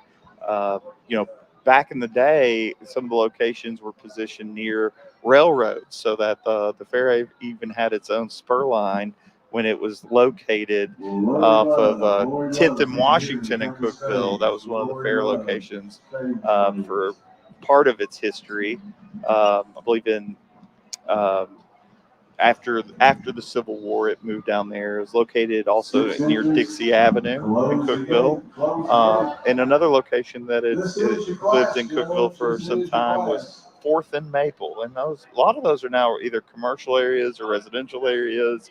And we've, watched the fair move to Jefferson in 1956. So it's been here a really long time. That's interesting, Eric. Thank you for those facts. So 65 years in this location. 65 years. Wow. So as we're in the 98th Putnam County Fair, that's a lot of history to bring to our county fair. And it's just a great opportunity to come out and enjoy its long-standing traditions. And certainly tonight is one of those. Couldn't have said it better, Eric. We're here with the ranch horse pleasure class. Following class 11, class 12, the one. We're getting all the contestants in the arena now. We're just seeing them on the rail at a walk. Yeah, they've really put forth that natural forward-moving style, light contact, and as we see them kind of move forward, it's going to be maybe seeing some extended gaits as they move forward. You don't want to see the horse over bridled. Can you explain that, Ashley? Yeah, so a lot of times when the horse is over bridled, they'll have their nose tucked in too much. You want to see them keep their head kind of vertical, not push out too far or not tucked in too much to their chest. And you can see a lot of these riders here wearing chaps like they would out on the ranch. Absolutely, because they're really representing a working horse. Again, the American quarter horse, as if they were on the farm, tending to their cattle, moving across the fields. And it's certainly something that brings that home here in Tennessee, because largely we don't have the long spanning ranches. It's really short riding, rounding up cattle in fields, and mountainous terrain. These style horses are great for that, moving quickly and moving through our area. Yeah, the agility and the versatility of the quarter horse is unmatched, in my opinion. We're going to see them pick up into a lope. Again, the judge is looking for the horse to pick up the correct lead. So you want them leading with the inside foot. Yeah, and here they're making their way around the arena counterclockwise to us, really moving to the left. And so you see them pick up that left front foot forward, and you can see it kind of goes out further than the other front foot, and that's that left lead. That is correct. And the judge is looking for these horses to cover some ground, to have nice forward motion, smoothness of gait, things that we've discussed in other classes are looking for here. Again, they're not so much concerned about headset as much as they are in the Western Pleasure class, but they still do want the horse's head to be carried lower. And a big part about it is how it's in that transition. They just stopped the horses. They were at a full lope, and so they stopped the horses. And is there a lot of resistance to the rider to stop, or did it stop on command? How much command did that take? Did they really pull back on the reins, or could they just cue the horse and let it know like what the rider wants to do and respond to that? A lot of these horses are responsive to your body cues and leg cues, so you want to see very little contact with the reins. As we see them make their way around the arena, another beautiful horse there. Yeah, that is actually that's a Palomino. It's a color we've seen a few times. I don't think we pointed it out. Another Palomino there. Trot your horses, please. Trot your horses, please. And they move to a trot now, and which is different than the lope. It's a little bit slower pace, a little more bounce on the rider. It's just a different gait. Yes, and with the trot, they're looking for them to cover some ground as they would moving across the ranch. And you'll see too, some of these riders are riding with one hand on the rein. Some of them are riding with two hands. In this particular class, it just depends on the type of bit that you're riding your horse in. So if you're riding in what's called an O-ring bit, you're allowed to have two hands on the reins. If it is a shanked bit, you're only allowed to ride the horse with one hand. Mm-hmm. And over time, these horses are keeping a good pace, looking happy, and generally, again, we're back to a country pleasure type of ride. Yep. And now we see them kind of move forward into a lope and find that lope. It's not a full-on sprint, but it's a much faster pace than a trot. Yes, but they're looking for a collected lope. They're not wanting to look like the horse is running away.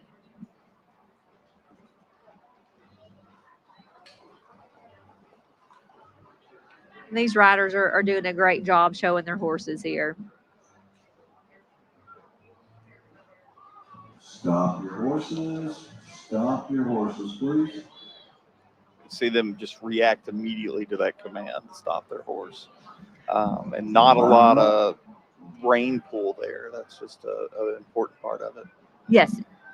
These horses work off their rider cues with their body and their feet. So you can cue the horse to stop just by sitting down in your saddle, sitting deeply in your saddle, and you don't even really have to pull back on your reins. Now, do all of the riders use the same exact cues, or is it different styles, different strokes for different folks? For the most part, they're all using the same cues. As with anything, riders have their own methods of how they get to their goals. So it's important for them to be a big part of that training of the horse. Correct, yes. Yep.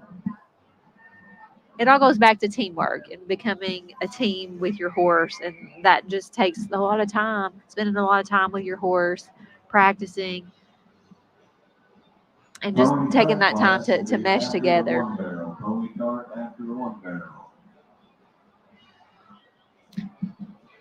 And part of facilitating tonight, if you walk out in the parking lot, you see a whole slew of horse trailers and trucks, and just the amount of effort it takes to bring all these horses. A lot of contestants are bringing multiple horses to the Putnam County Fair tonight, entering in multiple events. And, again, another beautiful paint horse there. Yeah, we've seen him a couple times tonight. He's had a lot of success. While we're waiting on our results, now's a good time to thank our sponsors for tonight's broadcast. We would like to thank Highlands Elite Real Estate, Swallows Insurance, Southern Landscape Supply, Bailey Tire, the Putnam County Farm Bureau, and Putnam County Fair. Thank you for supporting this WCTE's broadcast of the 2024 Putnam County Horse Show. Yeah, really can't do it without our sponsors and WCTE. And it's great to be able to bring this to all the viewers in the county, in the region, really. The broadcasting range is the entire Upper Cumberland area. And it's just exciting for everybody to be home and be able to watch this at home if they couldn't make it out to the event tonight. And a great way to watch it. You get good close-ups. The staff's out here doing a great job of really pushing it forward. Now we're taking it to the stage for our first results. place, and your blue ribbon goes to entry 299, Cordis Jarvis. Second place, entry 442, Jess Robertson. Third place, entry 275, Carter Randolph. And your fourth place winner, entry 402, Livia Lacatelli.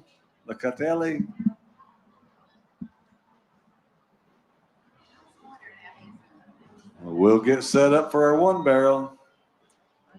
All right. As we see our winners exit the arena, this next event is probably one that reaches a little more closer to home for you, Ashley. We're moving on to the one barrel speed race. There you go. It may not be 3, but when we come back from break, we'll look at the one barrel speed event. Speed racer.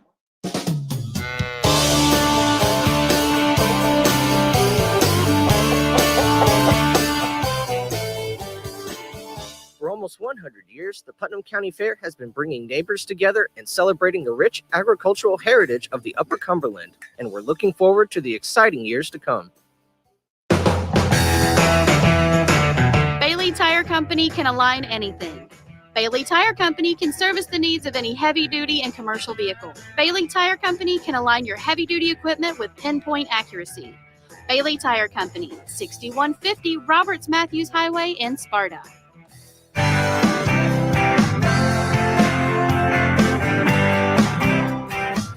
The Putnam County Farm Bureau proudly supports the Putnam County Agricultural and Industrial County Fair and the education and sustainability of agriculture in the Upper Cumberland region.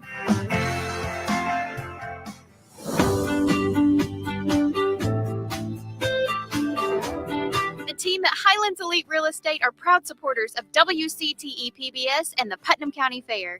And if you're in the market to buy or sell, Kathy Dunn, Kim Chisholm, Libby Capps, and Wanda Maynard are here to help. Online at HereTN.com. Southern Landscape Supply offers a large variety of outdoor power equipment, including zero-turn mowers, bad boy tractors, specialty turf equipment, turf and landscape supplies, parts, and services. Since 2004, Southern Landscape Supply has been providing the Upper Cumberland with their outdoor power equipment needs. Since their beginning in 1956, Swallows Insurance Agency has been providing protection for thousands of individuals and families throughout our region. Swallows Insurance cares about the safety and well-being of you, your family, and our community. Swallows Insurance Agency, with 3 locations in Cookeville, Livingston, and Smithville. Online at swallowsinsurance.com. Welcome back to Backstage at the Putnam County Fair. I'm Morgan White with WCTE, and I'm here with Emma Stevens, Fairest of the Fair, Putnam County 2024. How's it going tonight, Emma? It's absolutely amazing. This is the experience that I've always dreamed of, and I'm very fortunate to be here tonight. Well, I've been enjoying talking to you, getting to know more about what the pageant is like. So tell me, what went into for you to get ready to compete in the pageant this year? So I've been coaching for months with my coach, Kayla Mick at Cumberland Beauty, and she really prepared me for the interview and onstage question portion, and also she helped me for my beauty walk in the pageant. And I also have my amazing hair and makeup artist, Maddie Brummett Parks, with Lobby and Rose Beauty and Consulting, so I wouldn't have been able to do this without them. That's awesome. So now that you've won, what does the next year look like?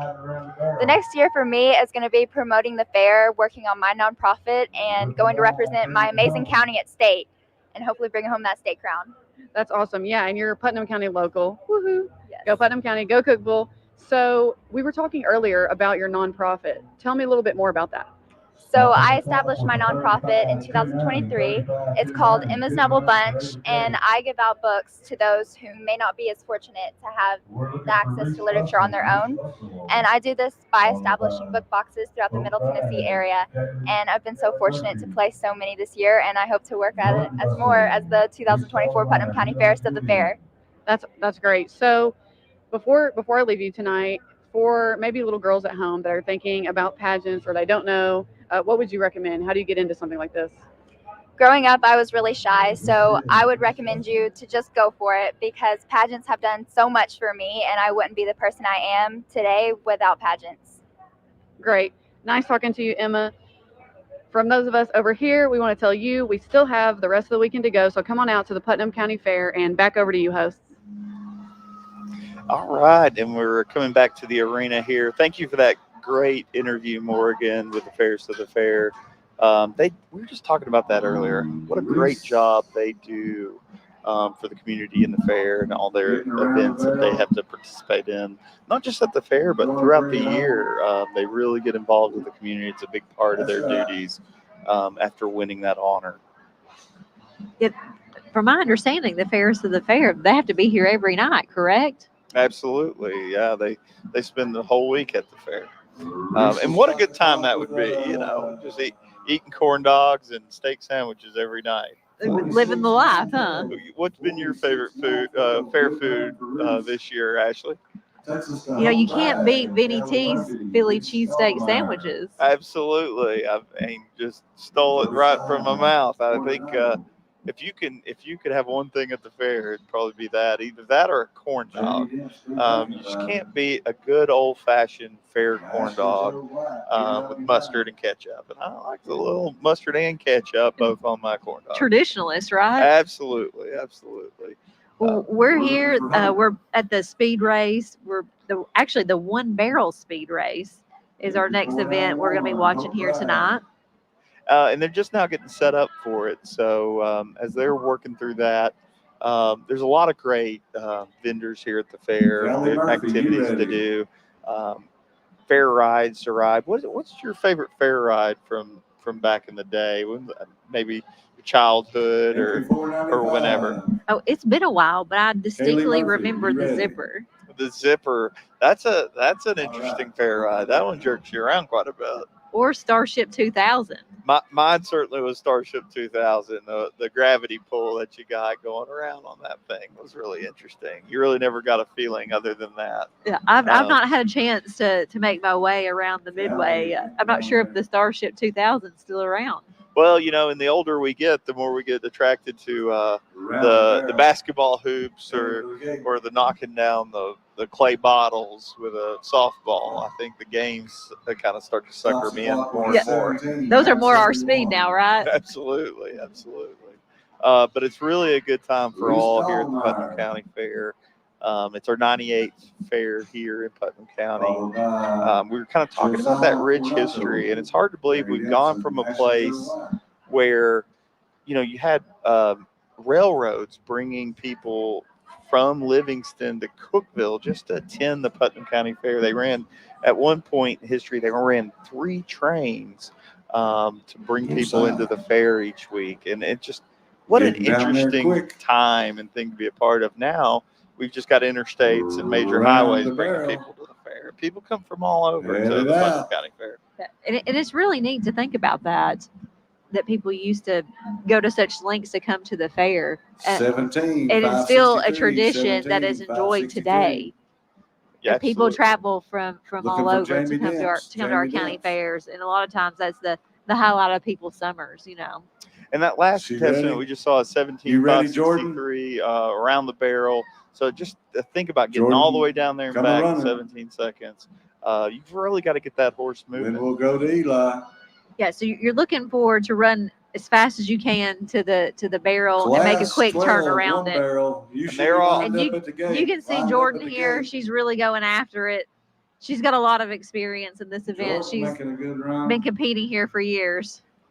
And she's making a great run there. She really had to pull back on the horse in the last minute and get it around the Clock barrel. And it's didn't important start. to not You want to knock go the again barrel now, over. Jordan? That's right. If you knock the barrel over, Can you're we check that disqualified. timer real So quick? definitely got to keep the barrel up. So, well, it's so neat to be out here watching horse races at the county fair and exciting because you're a big Yeah. part of that as well. Come back.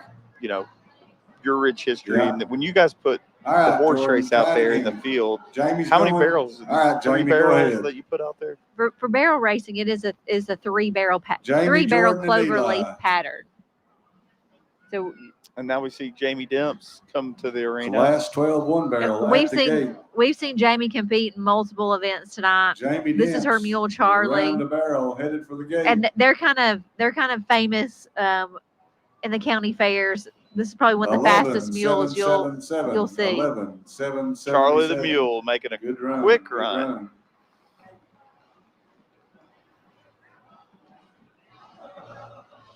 Jordan Bustle. And that's a cross between a horse and a donkey. That's right, a mule. Jordan, come around. But you can't breed 2 mules. That's right. So you got to have a horse and a donkey to make a mule. Well, fast one we saw there, we see another contestant come out. Well, we see Jordan coming back again on a second horse here. All right, and making another Good quick turn. Head out. There she goes, and you can see her really encouraging that horse at 11, the end. 633. Make the fastest 11, run possible. 633. Close time. She's giving Jamie a run for her money there. Yeah, 11.633. That was a close time. It's just such a neat event and fun to watch racing. Horse racing has always attracted a lot of people, brought a lot of people in to different Eli areas. Julian. And this is certainly a crowd and fan favorite at the fair to watch. Yeah, and this is not a Eli judged. Julian, This is followed not a by judged Reese event. This is Kaltenmeyer, strictly a Ashley speed Joe White. event. And so it's literally a race against the Eli clock. down and around. Come on. He's got it home, around. son. Eli Julian Come on running around the home. barrel, really moving here at the end, trying to keep that speed up. 12, 583. 12, 583. Reese Kaltenmeyer, followed by Ashley Joe White and Perry Stewart. Reese. And that was another good Come job. on. All these contestants are really putting their best foot forward. Yeah, they're doing a great job jockeying their horses, getting the most out of them they can speed wise. Reese down and around. Oh, good job. Reese coming around the barrel, doing a great job making that turn. She looks like Good she run. might have a future 12, in barrel racing. 185, 12, 185. Definitely looks like a future barrel racer Takes us to there. Ashley Joe White, followed by Perry Stewart and Caroline. You can tell this is a popular event, that they've got several contestants in this event tonight. And if we got an Is Ashley that Joe Ashley White. Joe or is that the Grinch? It's Look- hard. It's hard to tell what we've got out there, whether it's the Grinch or Ashley Joe. That's right. Not wasting any time, getting down around the She took- barrel. Good time. She's only turn. 3 years Oh, what a Wow, tough 3 look. years old. Yeah, and to be out there on such a big horse controlling Wanna it come out again, clean, it just shows clean. you that how much the horse loves the rider. how much the 25, rider must love the 642 horse. plus 5. There's a lot of trust there in a 25, or be a horse. 30, 642. Certainly, the parents wouldn't put her up there 30, unless they 642. really Barrel believe set in that ready. horse We're to looking take care for of his Perry rider. Stewart, Oh yeah, followed by absolutely. Caroline And White, it's Carter a Love. testament to Ashley Joe there of as competing at such a young age. Absolutely, and she was a There's- great rider too. Yes, that is certainly impressive. Carter Love, you Yeah. ready? Roll on, cowboy. We've got the Loves coming up next. Carter Love. Carter Love Madison Brown, Hope Bragg, be thinking about it. You're next. So as the next horse enters the arena, we have Carter Love, and he's on a smaller pony tonight.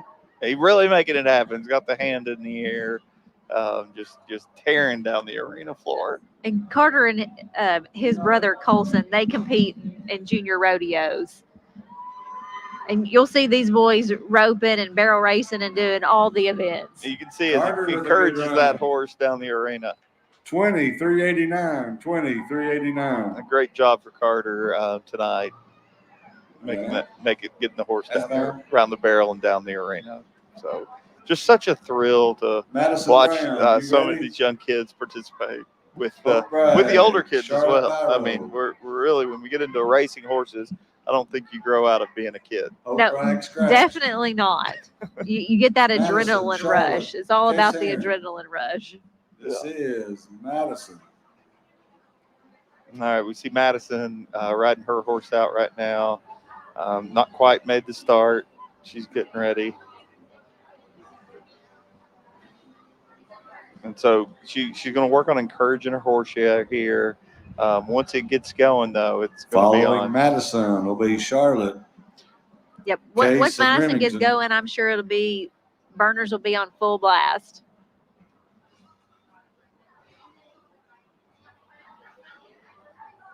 You know, it's interesting to watch them go and really get them going on the horses and see how fast they move through the arena. And it takes so much practice, and this just accentuates that horsemanship, because at a fast speed like that, it's not easy to hang on. You really have to have a lot of trust and control of your horse. Madison with a good turn. And also, too, it goes back to you use your body and your feet a lot to ride these horses versus pulling them around the barrel with the rein. 27, 6:59. Great job by Madison. Clean run. Followed by Case and Remington. And so it's so much fun to be out here. You see kids laughing, you hear it, everybody just having a good time, whether you're getting your popsicle or your snow cone or making your way around the fair. It's really a magical experience. Yeah, it's a great night out here tonight. It's so happy to see everybody here enjoying the fair. Followed by and it's a pleasure to have it here in Cookeville, Tennessee. I mean, we've got a wonderful community that supports our county fair and our fair board, and our fair board's done a great job over the years to provide this for us. Gets around the barrel. Yeah, and definitely need to give a shout out to our fair board and all the work they put in behind the scenes to put on our fair. And it's just not a week-long thing for them. It's a whole year goes into planning these fairs. Absolutely. They work hard on their fair book and planning events and getting sponsorships. And it takes the whole community. But our fair board does a great job really wrangling everybody together. Hey, let the pony start it because it'll stop when you cross. Or there you go. Looks like we got a young rider here. And an excited pony. He's ready to go. So I think this pony's done this a time or two. What do you think? I'd say so. Just keep him in the right direction. Just pointing towards the barrel and he knows what to do. That's right. Case getting down there in a hurry. Makes a tight turn. Well, here we go. He's going to bring him home. Whip and ride. Bring it on home. Another young cowboy looking back for his hat. You know, that's always important in the cowboy's mind. You got to keep your hat on. Got to keep your hat on. But it's okay if you lose it, as long as you don't lose it in the alley. Is that correct? That's right. Yeah, you can't lose it before you cross the timer line. He's looking back for that hat now. Who's got my hat? And that's important. You know, these young men, they really take this to heart, and they're not just look like cowboys. They're already cowboys. Yeah, they don't look the part. They perform. Yes. Ready? Yeah. So Caroline. Here we got Caroline coming up. We're kind of able to see the horses come through around the arena. A lot of contestants participating in this event. It's got to be one of the most exciting events in the fair. Yeah, everybody loves pretty girls on fast horses, right? Absolutely, Whip and ride, cowgirl, whip and ride. And there's a cowgirl right there making her ride down the 14,280, 14,280. Nice Yeah, run, and nice run. Ashley Joe that we saw earlier, this is her older sister, Caroline. And she did a great job. She was very excited about that ride. Very impressed with her horse there. And these girls have been doing this since they've been able to sit on a horse. Absolutely, absolutely. Here we're off to the races. A quick run coming out. Gets down there in a hurry. What color is that, Ashley? That's a sorrel. A sorrel horse. That's probably the most common 12, color. 14. Okay. Oh. He got excited at the end, but he looks all right.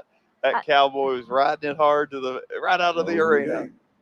He landed on his feet pretty smoothly there. I see the ambulance. Where's the paramedic? We need a paramedic at the gate. We may have an injury. Need a paramedic at the gate. But he looks like he's going to get up. Maybe need a first responder. I think he's okay. I think it hurt his feelings more than anything. That's right. He looked like he cowboyed up in the end and hopped right up from that one. For sure. So exciting to watch everybody at the fair. Everybody does take their bumps and bruises, and certainly when you're working through this. And right now we're seeing the paramedics off stage, checking him out, making sure he's okay. Got to give a huge shout out to our county services. They spend the whole week here at the fair as well, making sure people are safe and everything from hydrated to making sure that contestants that participate in the different events are safe and checked out. If a little incident does happen.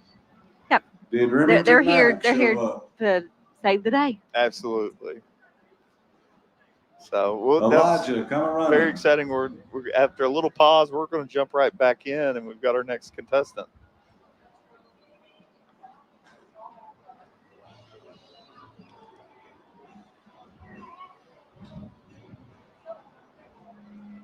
Oh, he's going to bring it home. Right around the barrel and a good turn and a quick ride home. 12,782. 12,782. I think the girls have the boys at We're this looking point. for Blaine Bussell. So Blaine it's Bussell, been quite a horse race. They're keeping it interesting, that's for sure. Absolutely, and such a great event. It's been beautiful weather we've had this week for the county fair.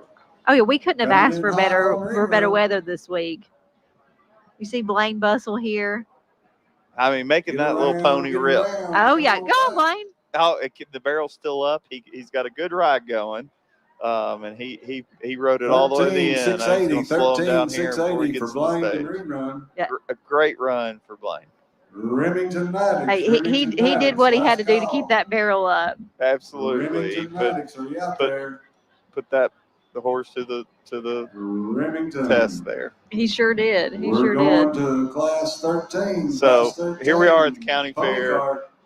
Beautiful night. 13, What's your most out of the except for horses? Of course, you love the horses. What's your next favorite event at the fair? I love the demo derby. Oh wow! So the demolition derby. That's certainly one of my favorites. Along with, I feel like a lot of people love the demo derby. It's definitely a fair favorite, Putnam County. Yeah, and I got to see the tractor pull and the truck pull this week. It was exciting. They really do a lot of hard work to make that happen. It's hard to believe those just pickup trucks have so much horsepower behind them. Yeah, it was incredible to watch. Yeah, and you can hear them from across town. So it's quite an event. Maybe recommend bringing your earplugs if you come out for that event. But it's certainly a great one as well. We've got a lot of great events at the county fair. It's a wonderful thing to come be a part of. Bring your families down, or just come enjoy, sit in the grandstands, watch the horse shows. Again, tomorrow night we have the rodeo event. So it is more horse events and horsemanship. You'll see a lot tomorrow night. Bull riders, buck and broncs, and that certainly hits close to home for you. You do a lot of rodeo events, don't you, Ashley? Yeah, I travel across the Southeast competing at rodeos. Next class after the break is going to be the pony cart class. We'll catch you back here in a few minutes.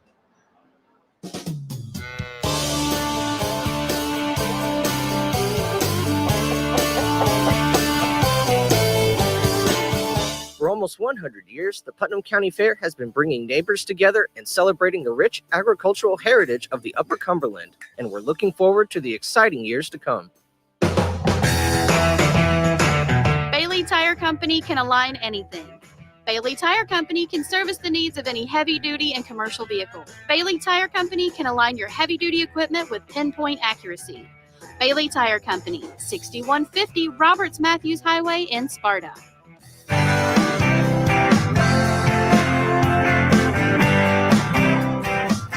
The Putnam County Farm Bureau proudly supports the Putnam County Agricultural and Industrial County Fair and the education and sustainability of agriculture in the Upper Cumberland region.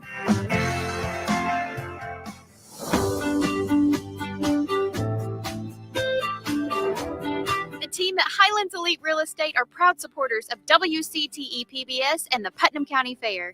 And if you're in the market to buy or sell, Kathy Dunn, Kim Chisholm, Libby Capps, and Wanda Maynard are here to help. Online at HereTN.com.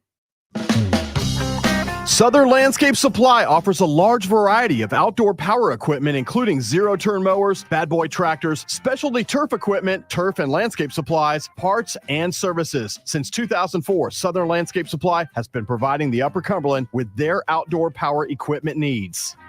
Since their beginning in 1956, Swallows Insurance Agency has been providing protection for thousands of individuals and families throughout our region. Swallows Insurance cares about the safety and well-being of you, your family, and our community. Swallows Insurance Agency, with 3 locations in Cookeville, Livingston, and Smithville. Online at swallowsinsurance.com. Welcome back to the 2024 Horse Show at the Putnam County Fair, broadcasted by WCTE. Again, great production for our community. We're happy to be here as your announcers. I'm Eric Walker, and we have Ashley Martin. We're moving on into the next event tonight. Ashley, do you want to tell us about what's going on? Yeah, this is the pony cart class. The contestants in this class are 12 years and under. And so you're going to see these young kids driving their ponies with their cart. It's certainly an exciting class that I'm looking forward to. And it's a lot of fun. One of the things that I got to do growing up on the farm that we lived on was our first horse was a racking horse. And it came with a little racking cart, just very similar to what you're seeing out there in the arena. And he was not a well-broke horse, but Rainbow was our horse's name. But we'd hook her up to that racking cart, and that was about the only way we could control her. Anytime I jumped on the back of her to ride her with a saddle, she headed for the nearest low tree to rub you off. Try to rub me off. So we gave it our best shot as young boys, but normally we had to hitch the cart up to her, and she behaved pretty well. That's so funny and a fun story. So this brings back a lot of memories of Rainbow the horse for me, but it's really fun because the parents and the kids can get together again and travel around in their carts and horse, and you're seeing a lot of the contestants you've seen earlier tonight drive around the arena, kind of make their way, work their way through different speeds, and it's a lot of fun to see the kids really take control here. Yeah, and you can tell, of course, obviously the kids are driving the ponies with the carts, and they're doing a fantastic job with the help of their parents, it looks like, but they're doing the majority of it themselves. Absolutely. We're seeing them well under control right now in the arena, and just doing a great job pushing these horses. Yeah, they're doing great showing off their ponies. You'll see Blaine there again. Good looking ponies, good looking class. Yeah, as the announcer just said, this is a good-looking class of ponies, and he's definitely correct. Absolutely. Those great-looking horses. And you can see how much attention to detail everyone's taken in their tack and in their gear setups. I mean, these rigs are clean. You're seeing the tack really glisten in the light, and that's because they polished it up. I mean, everybody is taking this show very serious, and so you see them reverse right here in direction. Yeah, they really take pride in showing off their animal and their tack.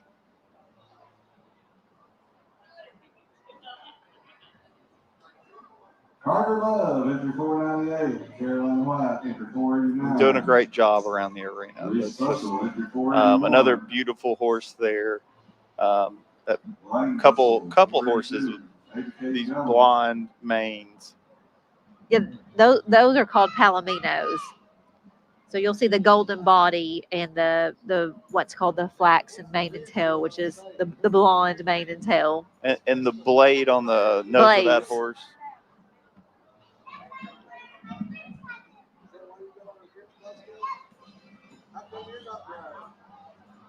And I think it's just a true testament to these parents, how much time, energy, and effort they put in to help their kids and help them be successful and to pass on this tradition to them, to the next generation.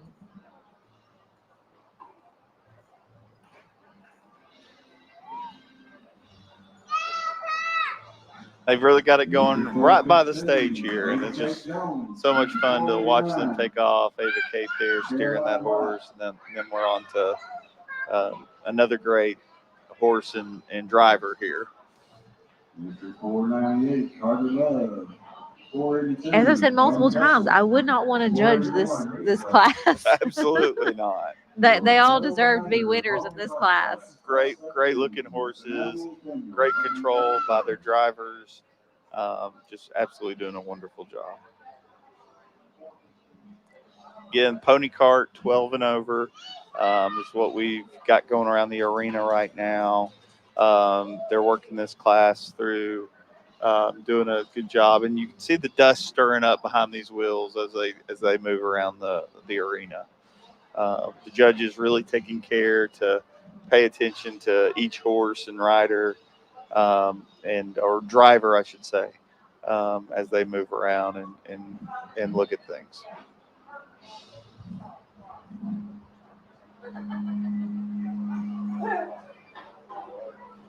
Walk your ponies, line them up. And they're going to slow them down here and walk them and line them up. And another great event, a great class at the county fair.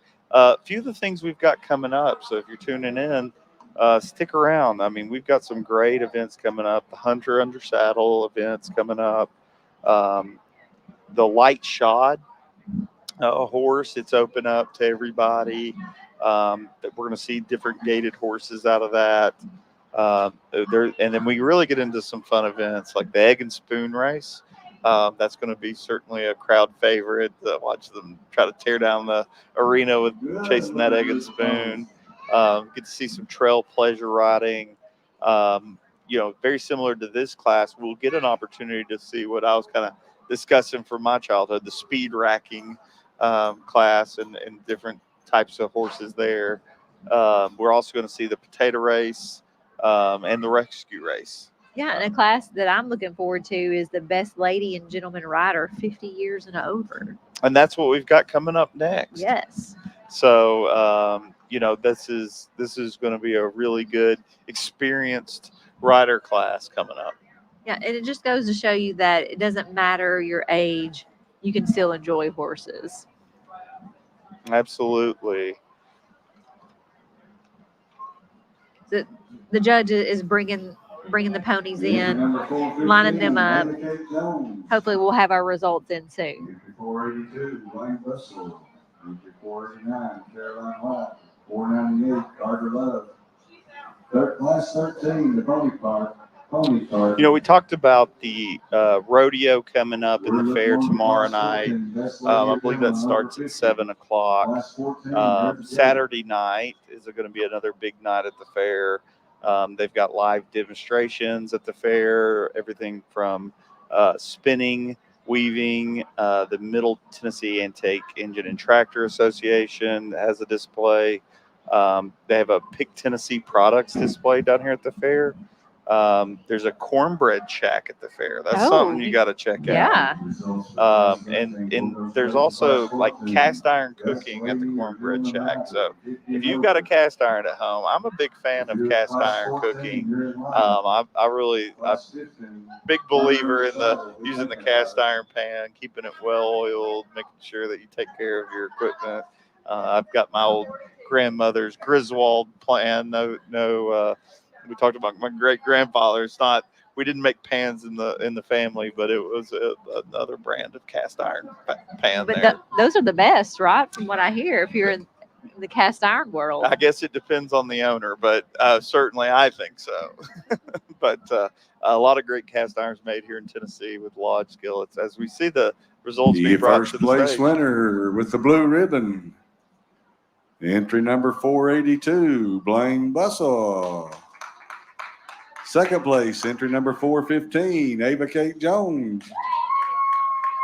Your third place winner, entry 498, Carter Love. And your fourth place winner, entry number 489, Caroline White.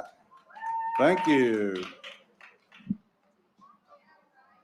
And great job by those contestants. A lot of great drivers and horses. They just did an excellent job there. Yeah, it would have been there's another super hard class to judge. And a shout out to our judges. They're doing a great job out there. A lot of experience, really paying attention to detail. It takes a lot of attention to detail and in judging the character of each horse. Really understanding that horsemanship and how the horse is reacting to everything. Getting the Grinch out of the way just in time there. So I saw that. Saturday night we'll also have the Demolition Derby at the fair. So that's one of your favorite events, Saturday night. Certainly come out for that. Support the county fair. It's only $5 to enter.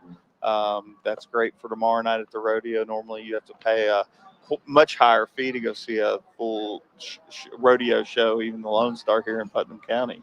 And they'll be here tomorrow night. So around 7 o'clock, we come see the rodeo. Saturday night, they'll cap off their last big night with the Demolition Derby.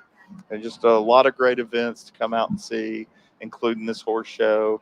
We're happy to be able part of this broadcasting event by WCTE to show it to you here live across the Upper Cumberland. Yeah, and if you haven't made it out to the fair yet, you still have a few more chances Friday night and Saturday night, as Eric just mentioned. Absolutely. And tomorrow night's another horse night. So come on out for the rodeo. Check out those bucking broncs and bull riding bull riders, and you'll get to see the cowboys wrangle some cows for sure. That's right. Now, I see a lot of contestants when the rodeo comes to town. We only see so many contestants participate in each event, but I feel like if you stick around the fair afterwards, there's still a lot of competition going on. Can you kind of explain how that works?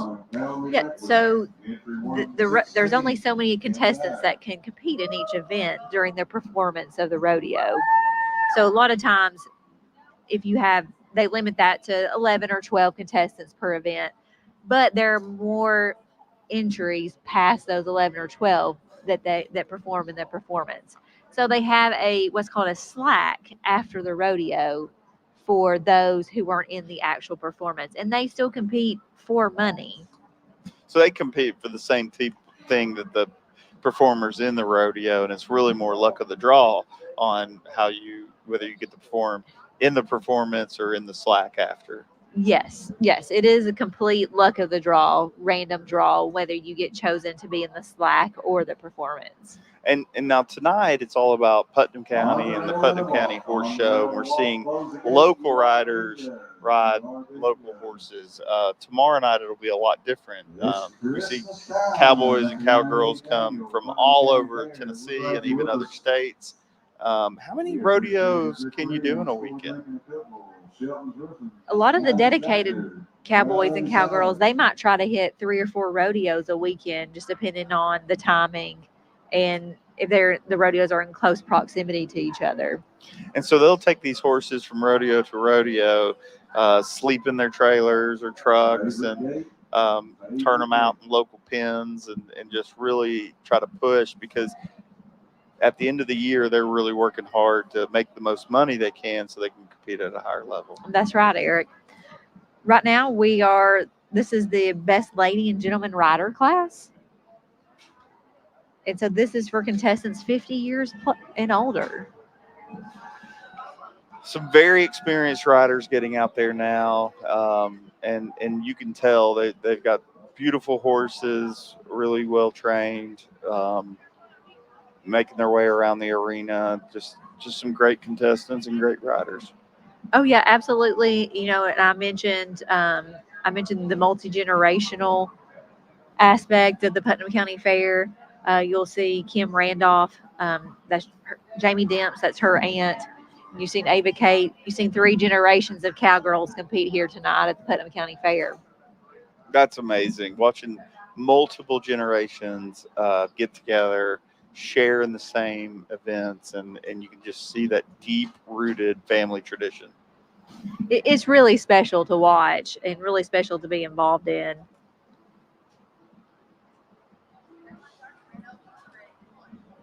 You can see Kim there showing off her mule.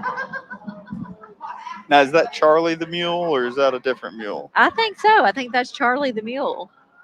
The infamous Charlie the mule Yes. here at the Putnam County Fair.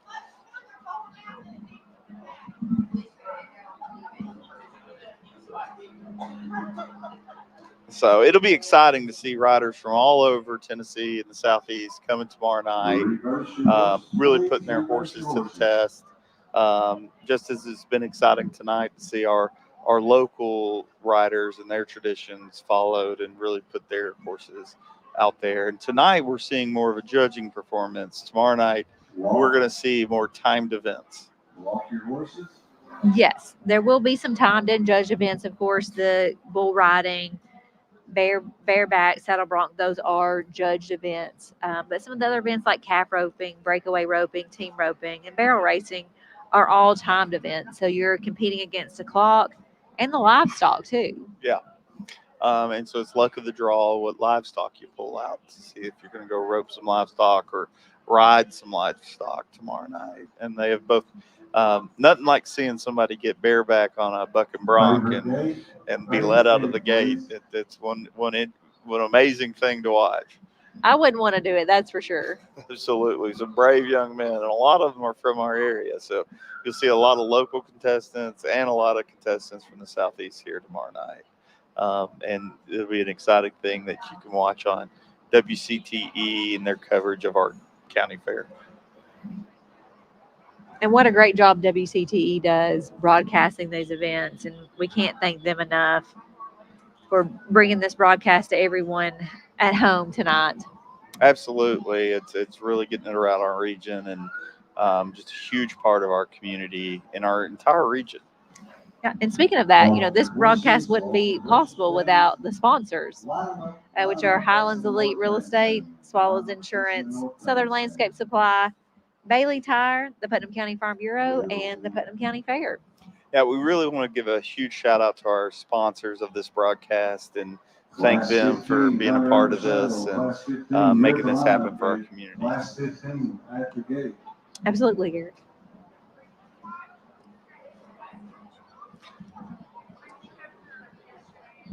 So we're seeing the riders come to the center of the screen, the arena now, and on your screens at home. They are showing the judges that they can back up well and make those final adjustments. Looks like we've only got 2 riders in this class. They've done a great job showing off their horses. These ladies have. I almost think it would be harder to pick about a 1 out of 2 than it would be with a full field. No doubt. And these are both very experienced riders and really good horses.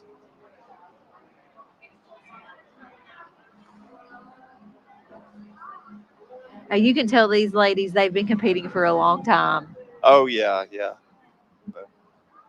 Following our best lady and gentleman rider, class 15. And this is, again, the class best lady and gentleman rider, 50 years plus.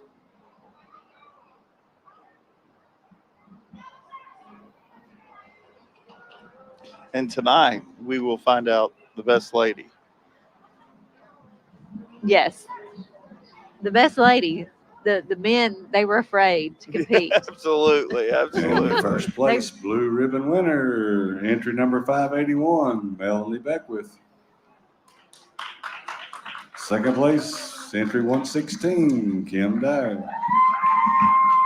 And the ladies have bested the men tonight, and the best lady and gentlemen 50 years and older. So great event. As we watch the horses exit the stage, we're going to take it backstage to Morgan White. Welcome back to Backstage at the annual Putnam County Fair. I'm Morgan White here with WCTE, and I've got Libby and Reese. Libby's here on behalf of the Fair Board, but also Highland Elite Real Estate. Isn't that right? Yes, I'm the broker at the McMinnville office, and I'm also in the Cookeville office here. Awesome. Well, thank you guys for coming up here to talk to us. Now, Reese, I've seen you out there in the stadium tonight competing. What's the name of your horse? Say Jody. Jody. That's a pretty name for a horse. Tell her what all you do. Say barrels and poles. Bands and poles. And pony cart. And pony. Pony cart. That was really neat. I had never seen that before. We just watched that, and you did great. Say thank you. Thanks. So how long have you guys been coming to the fair? Well, we've lived here since 1981, so all the time, and they've came ever since they were born. And so I heard that you just started back to school, right? So yes. Yes. So where you go? So I'm in pre-K. I'm at in Capshaw. pre-K. It's a long night already. She's been every night. She's been putting on a show, so now she's just here to look good on TV, and she doesn't want to say much. Isn't that right, Reese? Well, I'm glad. I've enjoyed watching you tonight. You've done great. So tell me a little bit more about what it's like working at Highlands Elite. Well, Highlands Elite. We're about 4 years old now. We now have. Y'all are huge. We're huge. Yes, we have 60 agents in Cookeville. We've got about 10 to 15 in Crossville, and then we've got 8 in McMinnville. So we have offices Cookeville, McMinnville, and Crossville. So y'all pretty much have the Upper Cumberland covered. Yes, we do. Well, that's awesome. I know you guys are big supporters of WCTE PBS. We're so thankful. It's been a great night at the fair. We still have more to come. And of course, tomorrow night we'll be broadcasting live from here at 7 p.m. at the Rodeo. We hope to see you guys there. Back over to you, hosts. Thanks, Morgan. You did a great job there. We're watching the next event enter the arena. Ashley, what do we got in the arena now? This is class number 15, the 100 under saddle. Another great class to have here at the fair. We've got, it's a preliminary class for English riding disciplines. And that's why we see these riders up here today with the English saddles making their way around the arena. And what you're largely going to see is the American hunter type American quarter horse here in the arena tonight.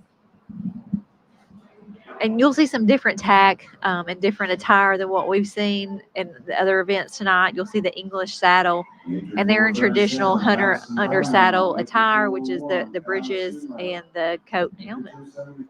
Yeah, and as they work their way around the arena, you're going to see walk, trot, canter, and possibly gallop tonight. It's really each event we'll see what unfolds as the announcer calls out the classes. Again, emphasis on smoothness of gait, a free-flowing stride, and really willingness for the horse to perform in this class. And it looks like we've got some competitive horses in this class tonight. Yeah, my little sister was a hunter jumper back in the day. We had a horse named Red, or I should say she had a horse named Red. I got to ride Red a few times, but she competed on Red. It was all over really the country. She moved around the Southeast and competed in events all over, and it was a really exciting thing to be a part of.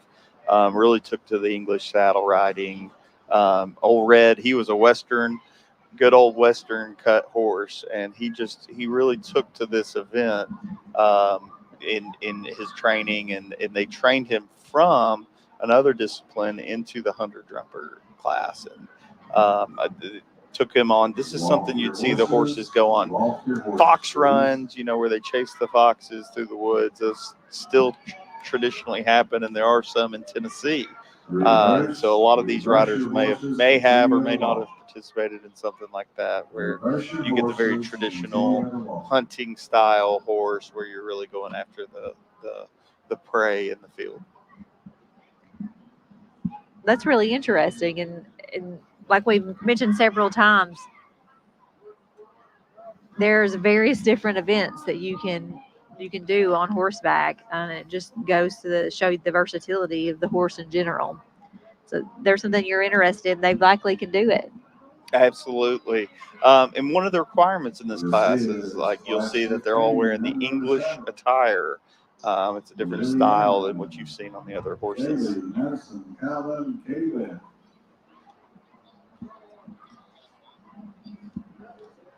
And one of the important things to kind of recognize tonight is our horse show committee. Lori Love is our horse show chair, Myra Walker, Melanie Bussell, Randy Walker, Sean Jackson, Craig Bussell, who's announcing for us tonight, doing a wonderful job. You'll hear him announce and call out the names, and sometimes even sprint to the arena to get tickets. So he's doing a great job for us tonight. Amy Julian, Jerry Allen, Trent Jones, Wes Robertson. Huge shout out to all of our horse show committee for the Putnam County Fair. They work really hard to bring this event to the community, and these people put a lot into this. And these are the faces that you'll see at every single horse event over this course of this week, and really you'll see these faces at any horse event around town. That's right, Eric. And in our area, and great people, really willing to share their experiences and talents with other people, and share it with the community. And we're lucky to have good people like this in our community. All right, you'll see the judge ask for the contestants to canter their horses. Open to the world, light shot, class 16. You're at the gate. You're next. So again, just like in other classes, he's looking for them to pick up their right lead, have a smoothest of stride, an extended gait. Although they might be in different tack and attire, there's still a lot of the same principles apply to this class as they did in some of the previous classes. Absolutely. These are mostly quarter horses coming around the arena. And line them up facing the north grandstand. They'll move to the center of the arena now. Again, going through that final judging moment. This is where for the rider, I would say the anticipation starts to build. But they can't let that show in their horse, can they? That's right, Eric. You can't let the excitement get to you, or else your horse might get a little excited too. Can't let your horse know you're anxious whether you're going to win or not. Absolutely. You got to finish it out here. And it's interesting to have the calmest part of the event at the end after the horses kind of got gathered up. And it's a neat thing to see them really control and keep those horses steady here at the end and follow those commands. Yeah, you got to stay cool, calm, and collected the whole time. Absolutely.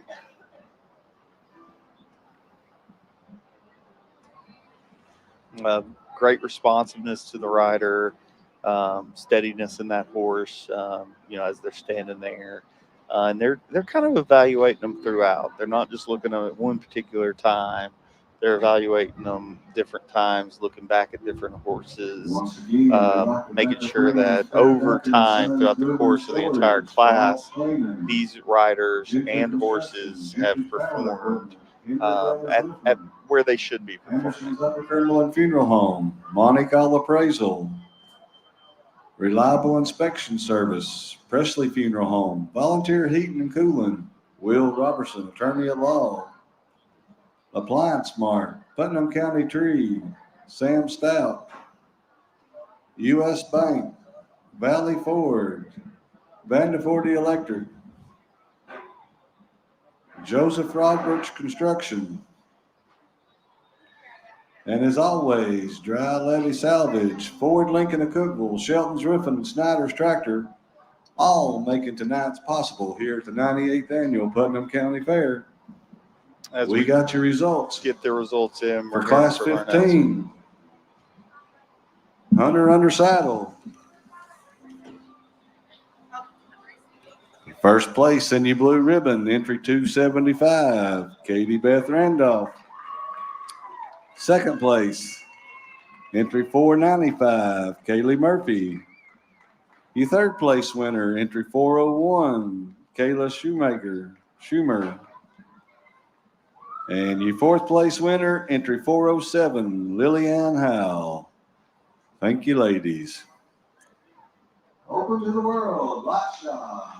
Another great event. We watched the contestants exit the arena, and I'm sure they're proud of their horses and their riding. As you can tell, there's a lot of young people in the community that enjoy this style of event, this style of riding. Max Stafford.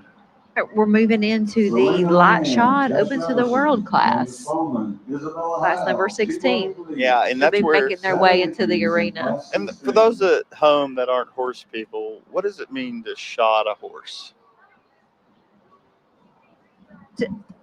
This light shod class, so it's going to differ from a walking horse class where they have the pads on their feet. So they're going to have lighter shoes. So you're not going to see the built-up pads on the horse's feet.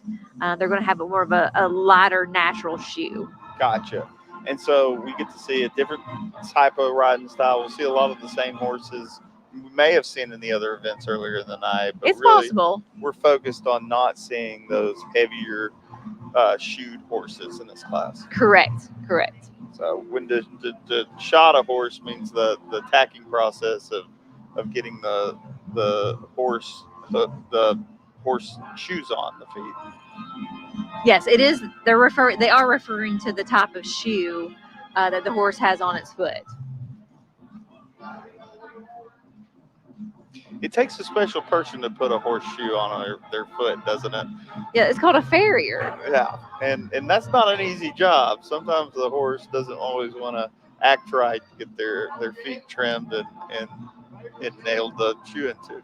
Yeah, it's very important, especially for the safety of your farrier, that your horse is very well trained and used to picking his feet up and used to being handled in that way before you have a farrier come out and put shoes on your horses. And we're really fortunate to have a lot of great farriers in our community to help all of our equestrians and riders and horse enthusiasts keep their horses in great shape, keep their hooves in great shape. That's an important part of taking care of the horse, is keeping good feet on them. Oh yeah, it's essentially the most important part of owning a horse, because if your horse doesn't have good feet to travel on, then you don't have a horse. So we're looking at the light shod. It's a little lighter, as we were talking about, the shoe style on these horses. These are all gated horses, or mostly gated horses. And even though they're in different styles, they're judging each horse on its own accord.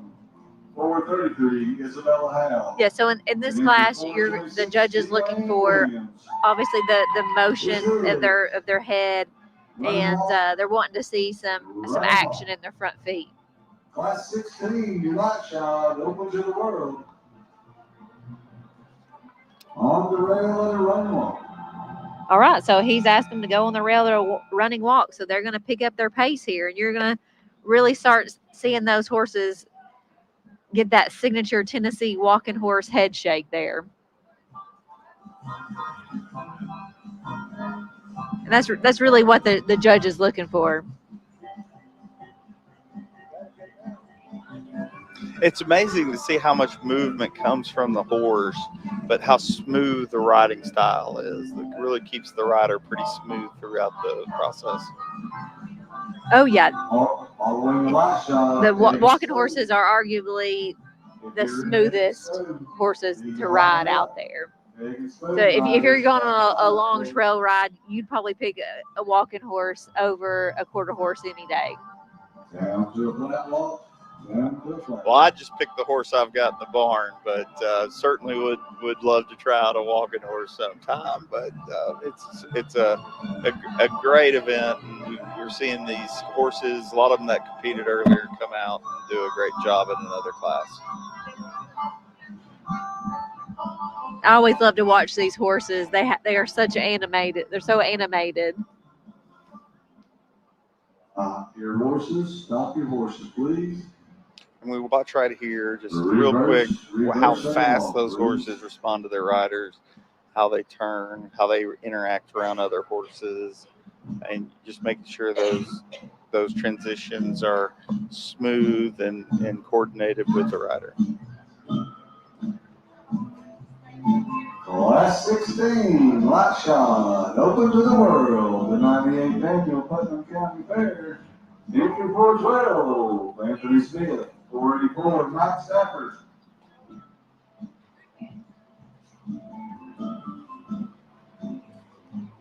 Entry 405, Selena Bland, 433, Jess Robertson, 513, Candace Coleman. 433, Isabella Haddow, and 426, T. Wayne Williams. We got some great horses showing in this class tonight. There you see Jess Robertson. She's competed in several different events. That's been the theme of tonight, I feel like. It's amazing to see all these different riders on different style horses and picking up very different classes. That's an interesting thing, just to go from running your quarter horse in one event to getting on your walking horse and really focusing on how different a riding style that is. Yeah, it's really a testament to the riders that they can switch back and forth, and also their love for horses. They don't do just one event or compete on one type of horse. They're competing on multiple events on different types of breeds. Yeah, I mean, if you're trying to compete at a level and you want to be in tune with your horse, how many times a week would you try to ride your horse? Typically to prepare for an event like this, you would probably you're riding multiple times a week for several weeks trying to prepare. And this isn't the only show for most of these riders. They're competing throughout the year, so they're riding their horses multiple times a day to keep them in shape and to keep them in tune. So it's really a story of dedication to the horses. When you have multiple horses and multiple events, it's just showing that they're not out there each day just riding one horse. They're riding different horses every day and really tuning on those horses. And that's really an impressive thing. Testament to the rider, as you said. It is most definitely a lifestyle, and it takes a lot of time and dedication and love for your horse. Yes. First National Bank, the Herald Citizens, Highlands Elite Real Estate, McCoy Construction, McDonald's of Cookeville, Mills Linen, Brent McBrennan, Twin Lakes Tractor, The Barn at Bellbridge Crossing. And our good friends at WCTE. We see the judges kind of work the arena right now, watching everybody ask their horse to back up, and he's taking his final notes. Yeah, we should have the results coming in here pretty soon.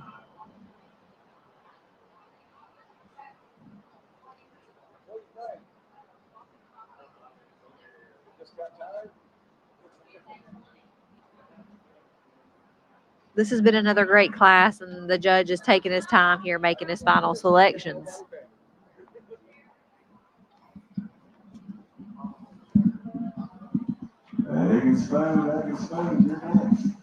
The next event we've got coming up is going to be the Egg and Spoon Race, one of my favorite events to watch at the fair. It should be interesting. Absolutely. It's all about not breaking the egg. Yeah, a couple years ago, I thought it would be a good idea to do the Egg and Spoon Race on my barrel horse. Not sure if you remembered how that turned out or not. I believe you lost an egg, if I recall, at that event. Very quickly. Unfortunately, my horse thought we were in a race instead of trying to be smooth. Yeah. 16, Hot Shot, open to the world.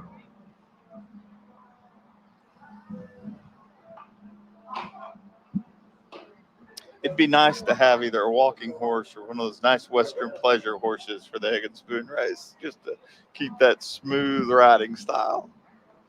Yes, you'll definitely see some of those out there. And a good chance for everybody to compete.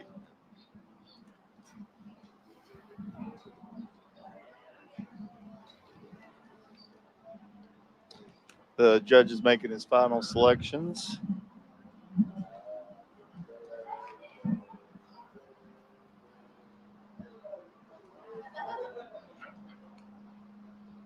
He's taking his time with this class. He must be having a hard time picking out the winner here. Absolutely. And the hard class to judge. I mean, there's a lot of great horses out there.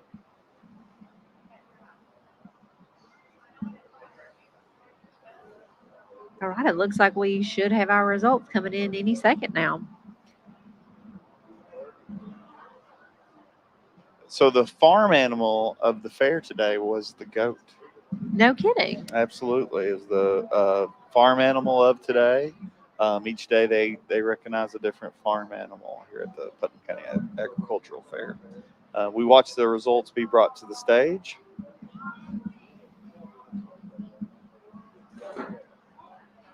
Results coming in for Class 16.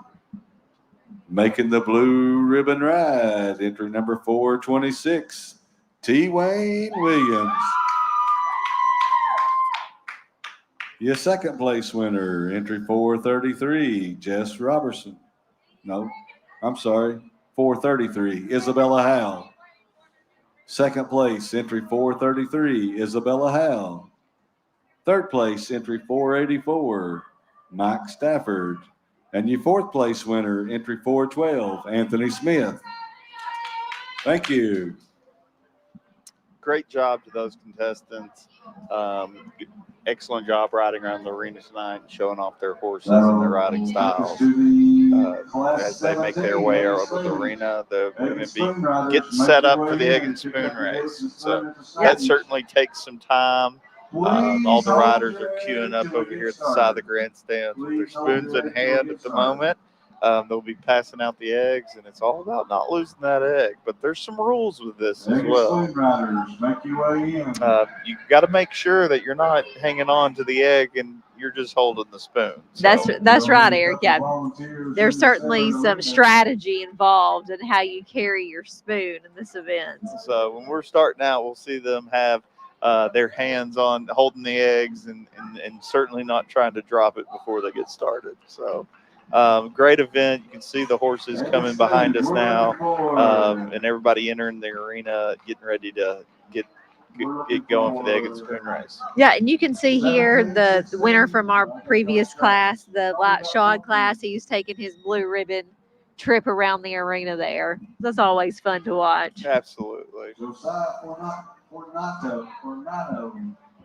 One last great opportunity to see the skills of a great rider and a great horse. Yeah, show off his horse. That's the whole point of it. So this egg and spoon race, it should be interesting. It's normally a fan favorite here at the fair. Hold your eggs till it's time to start.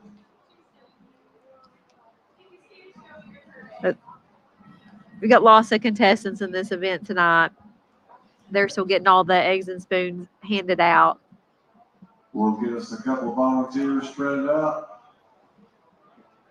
There's another tactic we can see on the screen where is it important? And this is probably the question of the night. Do you want to shake up your yolk inside the egg, or do you want it whole? We should have about 12 horses. Which would you prefer? Would you shake your egg or leave it intact? You leave that yolk intact inside the egg. It looks like we have different riders taking different tactics. You know, I might rock the boat and shake my egg and see what happens. Right? I don't really know the science behind it. Maybe if you shake it up, it mixes it up and doesn't settle in the middle. Mm-hmm. Keeps it well balanced that way. Yeah. Anybody else in egg and spoon? So they're getting ready to get started here. We've not quite started. They're just now closing the gate. So you're not going to see them have the spoons out. They're going to be holding the eggs for now. All right, when you drop your egg, go to the center of the ring. All right, here they go. And if you drop your egg, you're disqualified. You go to the center of the ring. Part of your hand, thumb, fingers to hold on to the egg. You must have the handle of the spoon in your hand. And reiterating the rules, We don't make want sure you're no not cheaters. touching the egg. And we've got a lot of extra help in the arena on this event. We want to make sure that everybody's being judged correctly. And on the rail of the wall. Nobody's got their finger on the egg. Absolutely. Keeping them honest in the arena. Look at the concentration there by Eli Julius. Yep, he's focused on his egg. And here they go up to the trot. We might see an egg or two come down now. Yep. This is where it'll get interesting here. Oh, we lost a couple eggs there. I saw in the back. They're moving their way to the front middle of the arena. Got one or two coming to the middle. We're going to a lope. We'll go to a Oh, lope. wow. He's asking to move up into a lope. Yeah, now they're really moving. We've lost probably 4 horses already. There's another one out in the arena. Looks like we got about 3 left. Jamie has, no, that's not Jamie. That's Jordan. I'm sorry. Jordan. And there's Jamie now. She's making her way by the stage. 436. Still holding that egg. Oh, Eli's still in it too. They're doing a great job of keeping that egg on. We got 3 riders still in the arena. And they're moving too. Oh yeah, they're really moving these horses. Stop your horses. Oh, here this is good. They're gonna have them stop their horses. We lost another. Jordan just took third. Jordan third. We got Eli and Jamie left. And it looks like Jordan took 3rd place there. But we got 2 more left. Or Jamie the only one left. Eli and Jamie. Looks like we got 2 riders. They're going to reverse the horses. Yeah, we got. Shania was 4th. Jordan was 3rd. Jamie Maybe a and good Eli. skill to Drop practice your at home horses. just to see how good your horsemanship is. Drop your horses. That's not a bad idea. Lope your horses. I mean, lots of focus here. They're these moving two, into the lope. These 2 are really pros. holding the egg right there. Eli. Oh, and there goes the egg. Eli's going to be the next one down. And Jamie Dents, first place. Thank you. that puts Jamie Dents for the Jordan, first place on the egg and spoon race. Great job. And I know that one's a high race between the contestants. We see the similar contestants every year compete. Yeah. Class. So good job to Jamie for sticking it out and really giving everybody a run for their Class money. 18, Trail Pleasure. Class 18, Trail Pleasure. Oh, good work to all the contestants in the egg and spoon race. We're coming up on class number 18, the Trail Pleasure class. Yeah. And again, it's great to be here at the 2024 Putnam County Fair, brought to you by WCTE. We're going to take a quick break, and when we get back, we'll jump right into that Trail Pleasure.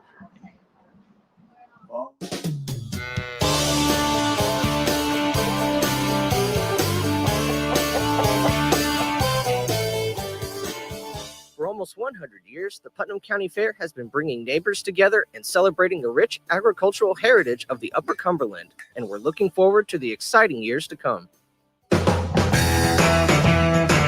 Bailey Tire Company can align anything. Bailey Tire Company can service the needs of any heavy-duty and commercial vehicle. Bailey Tire Company can align your heavy-duty equipment with pinpoint accuracy. Bailey Tire Company, 6150 Roberts Matthews Highway in Sparta.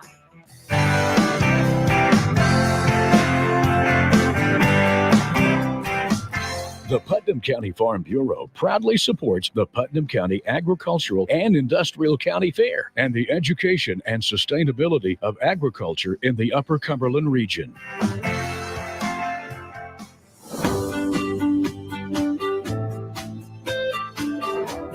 The team that highlights Highlands Elite Real Estate are proud supporters of WCTE PBS and the Putnam County Fair. And if you're in the market to buy or sell, Kathy Dunn, Kim Chisholm, Libby Capps, and Wanda Maynard are here to help. Online at heretn.com. Southern Landscape Supply offers a large variety of outdoor power equipment, including zero-turn mowers, bad boy tractors, specialty turf equipment, turf and landscape supplies, parts, and services. Since 2004, Southern Landscape Supply has been providing the Upper Cumberland with their outdoor power equipment needs. Since their beginning in 1956, Swallows Insurance Agency has been providing protection for thousands of individuals and families throughout our region. Swallows Insurance cares about the safety and well-being of you, your family, and our community. Swallows Insurance Agency, with 3 locations in Cookeville, Livingston, and Smithville. Online at swallowsinsurance.com. Welcome back to WCTE's coverage of the 2024 Putnam County Horse Show at the Putnam County Fairgrounds. Absolutely, and we're going to see the Trail Pleasure class up next, another exciting class of horses, and it's fun to watch all these different style classes tonight. We've had Western Pleasure, we've seen Ranch Pleasure, Country Pleasure, and now Trail Pleasure. So each class offering a different style type of riding. Yeah, and we've seen quarter horses and walking horses both compete in these events. And it's certainly a testament to these horses and riders tonight that we've seen compete on multiple horses in multiple events.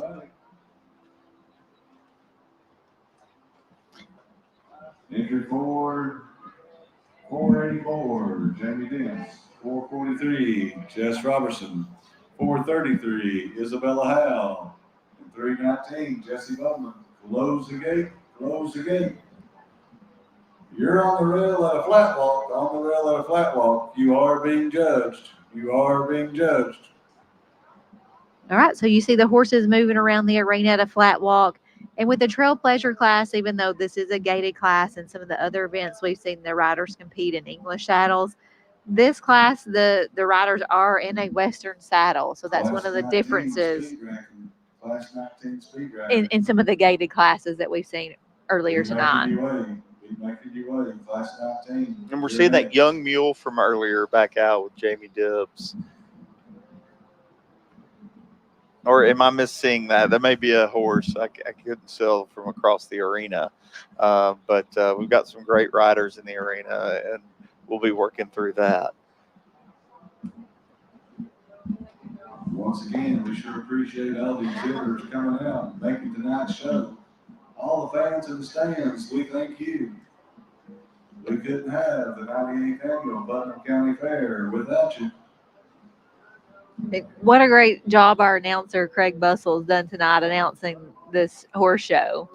Yeah, he does a great job every year encouraging the riders and just making sure that the coverage is done really well here. And so shout out to Craig and doing a great job again tonight. And the rest of the horse show committee too that's involved in putting this on.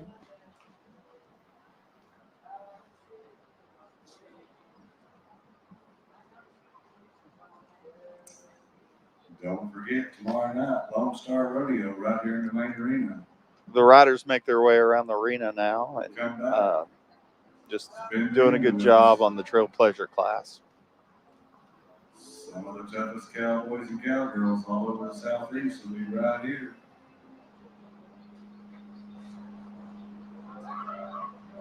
Back to a flat walk, back down to a flat walk. All right, you're going to see the judge ask them to change gate back down into a flat walk. So that's a little bit of a slower pace. He's going to have them turn around and continue with the flat walk now.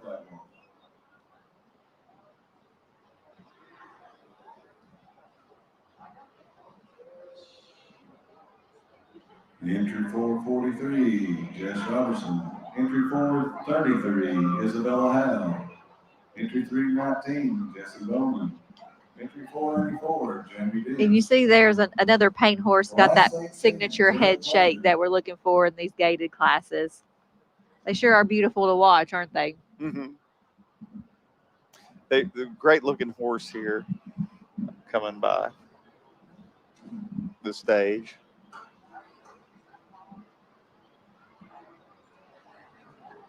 There's another one that's your color. Takes a special type of paint. I'm going to call it the cowboy paint, and it's the perfect amount of different types of color on the horse. So, do you prefer more white or the solid color?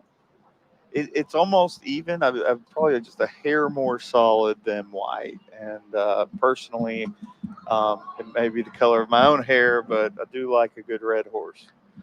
You can't beat a good sorrel horse. That's right. Last 19, you're next. Last 19, be making your way. You're next.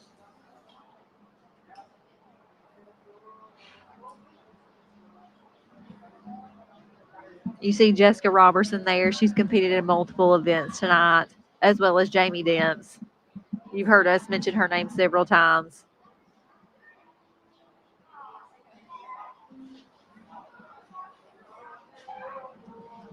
Both of them are riding young horses. First time to the fair, I'm sure, for these horses. Yeah, when you see those young horses like that, it's a unique experience. It shows the rider's been really working them and bringing them up, and they tend to spook easier and not see things, and they just haven't been exposed to the whole world like an older horse would. And so, just seeing them perform with those horses is such a great thing. And there's a lot of things at the fair that they could easily get distracted by, like the Ferris wheels and lots of loud noises and lights that they're not used to.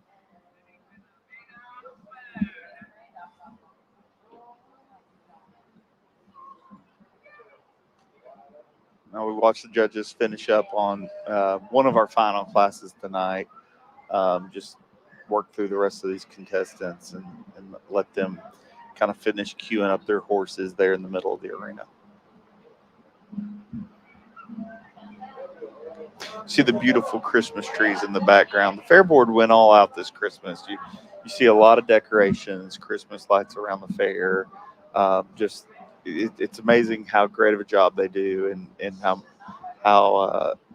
much they put into it here to make it really unique experience. Yeah, and what a great theme this year, Christmas at the fair.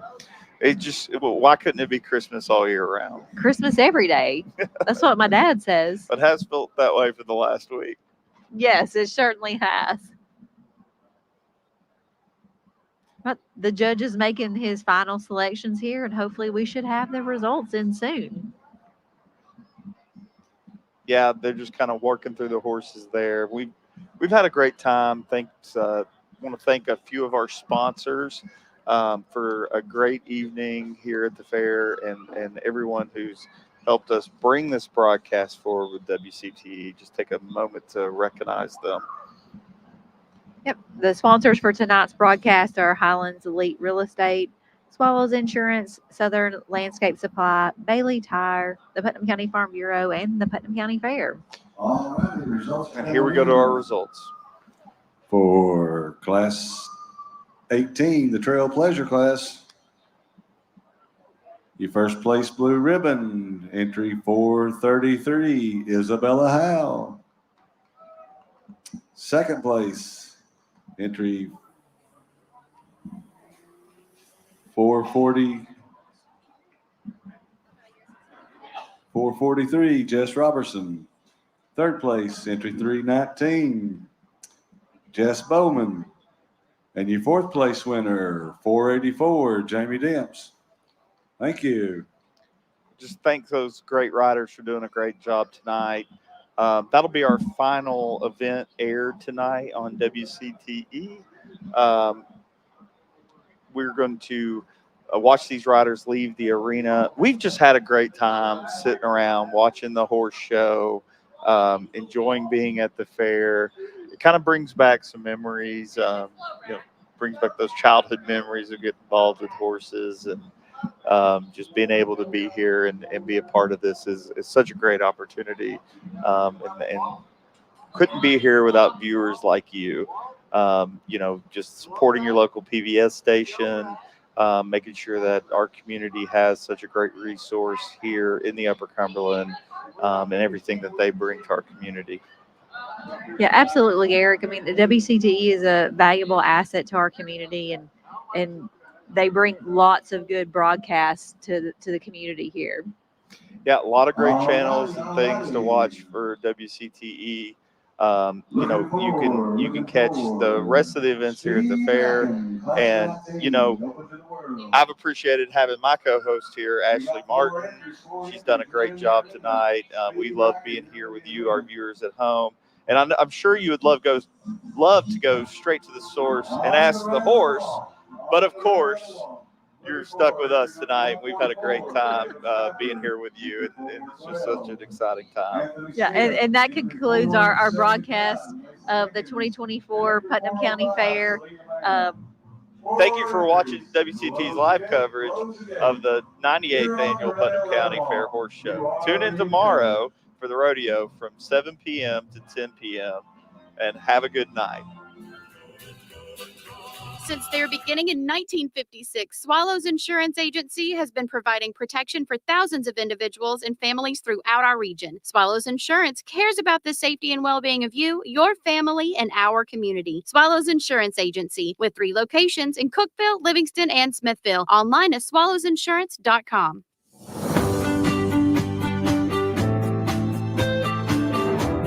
The team at Highlands Elite Real Estate are proud supporters of WCTE PBS and the Putnam County Fair.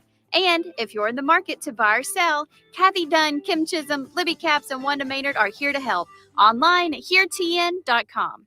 WCTE's coverage of the Putnam County Fair is brought to you by Swallows Insurance, Bailey Tire Company, Putnam County Farm Bureau, Southern Landscape Supply, Highlands Elite Real Estate, and by the Putnam County Fair.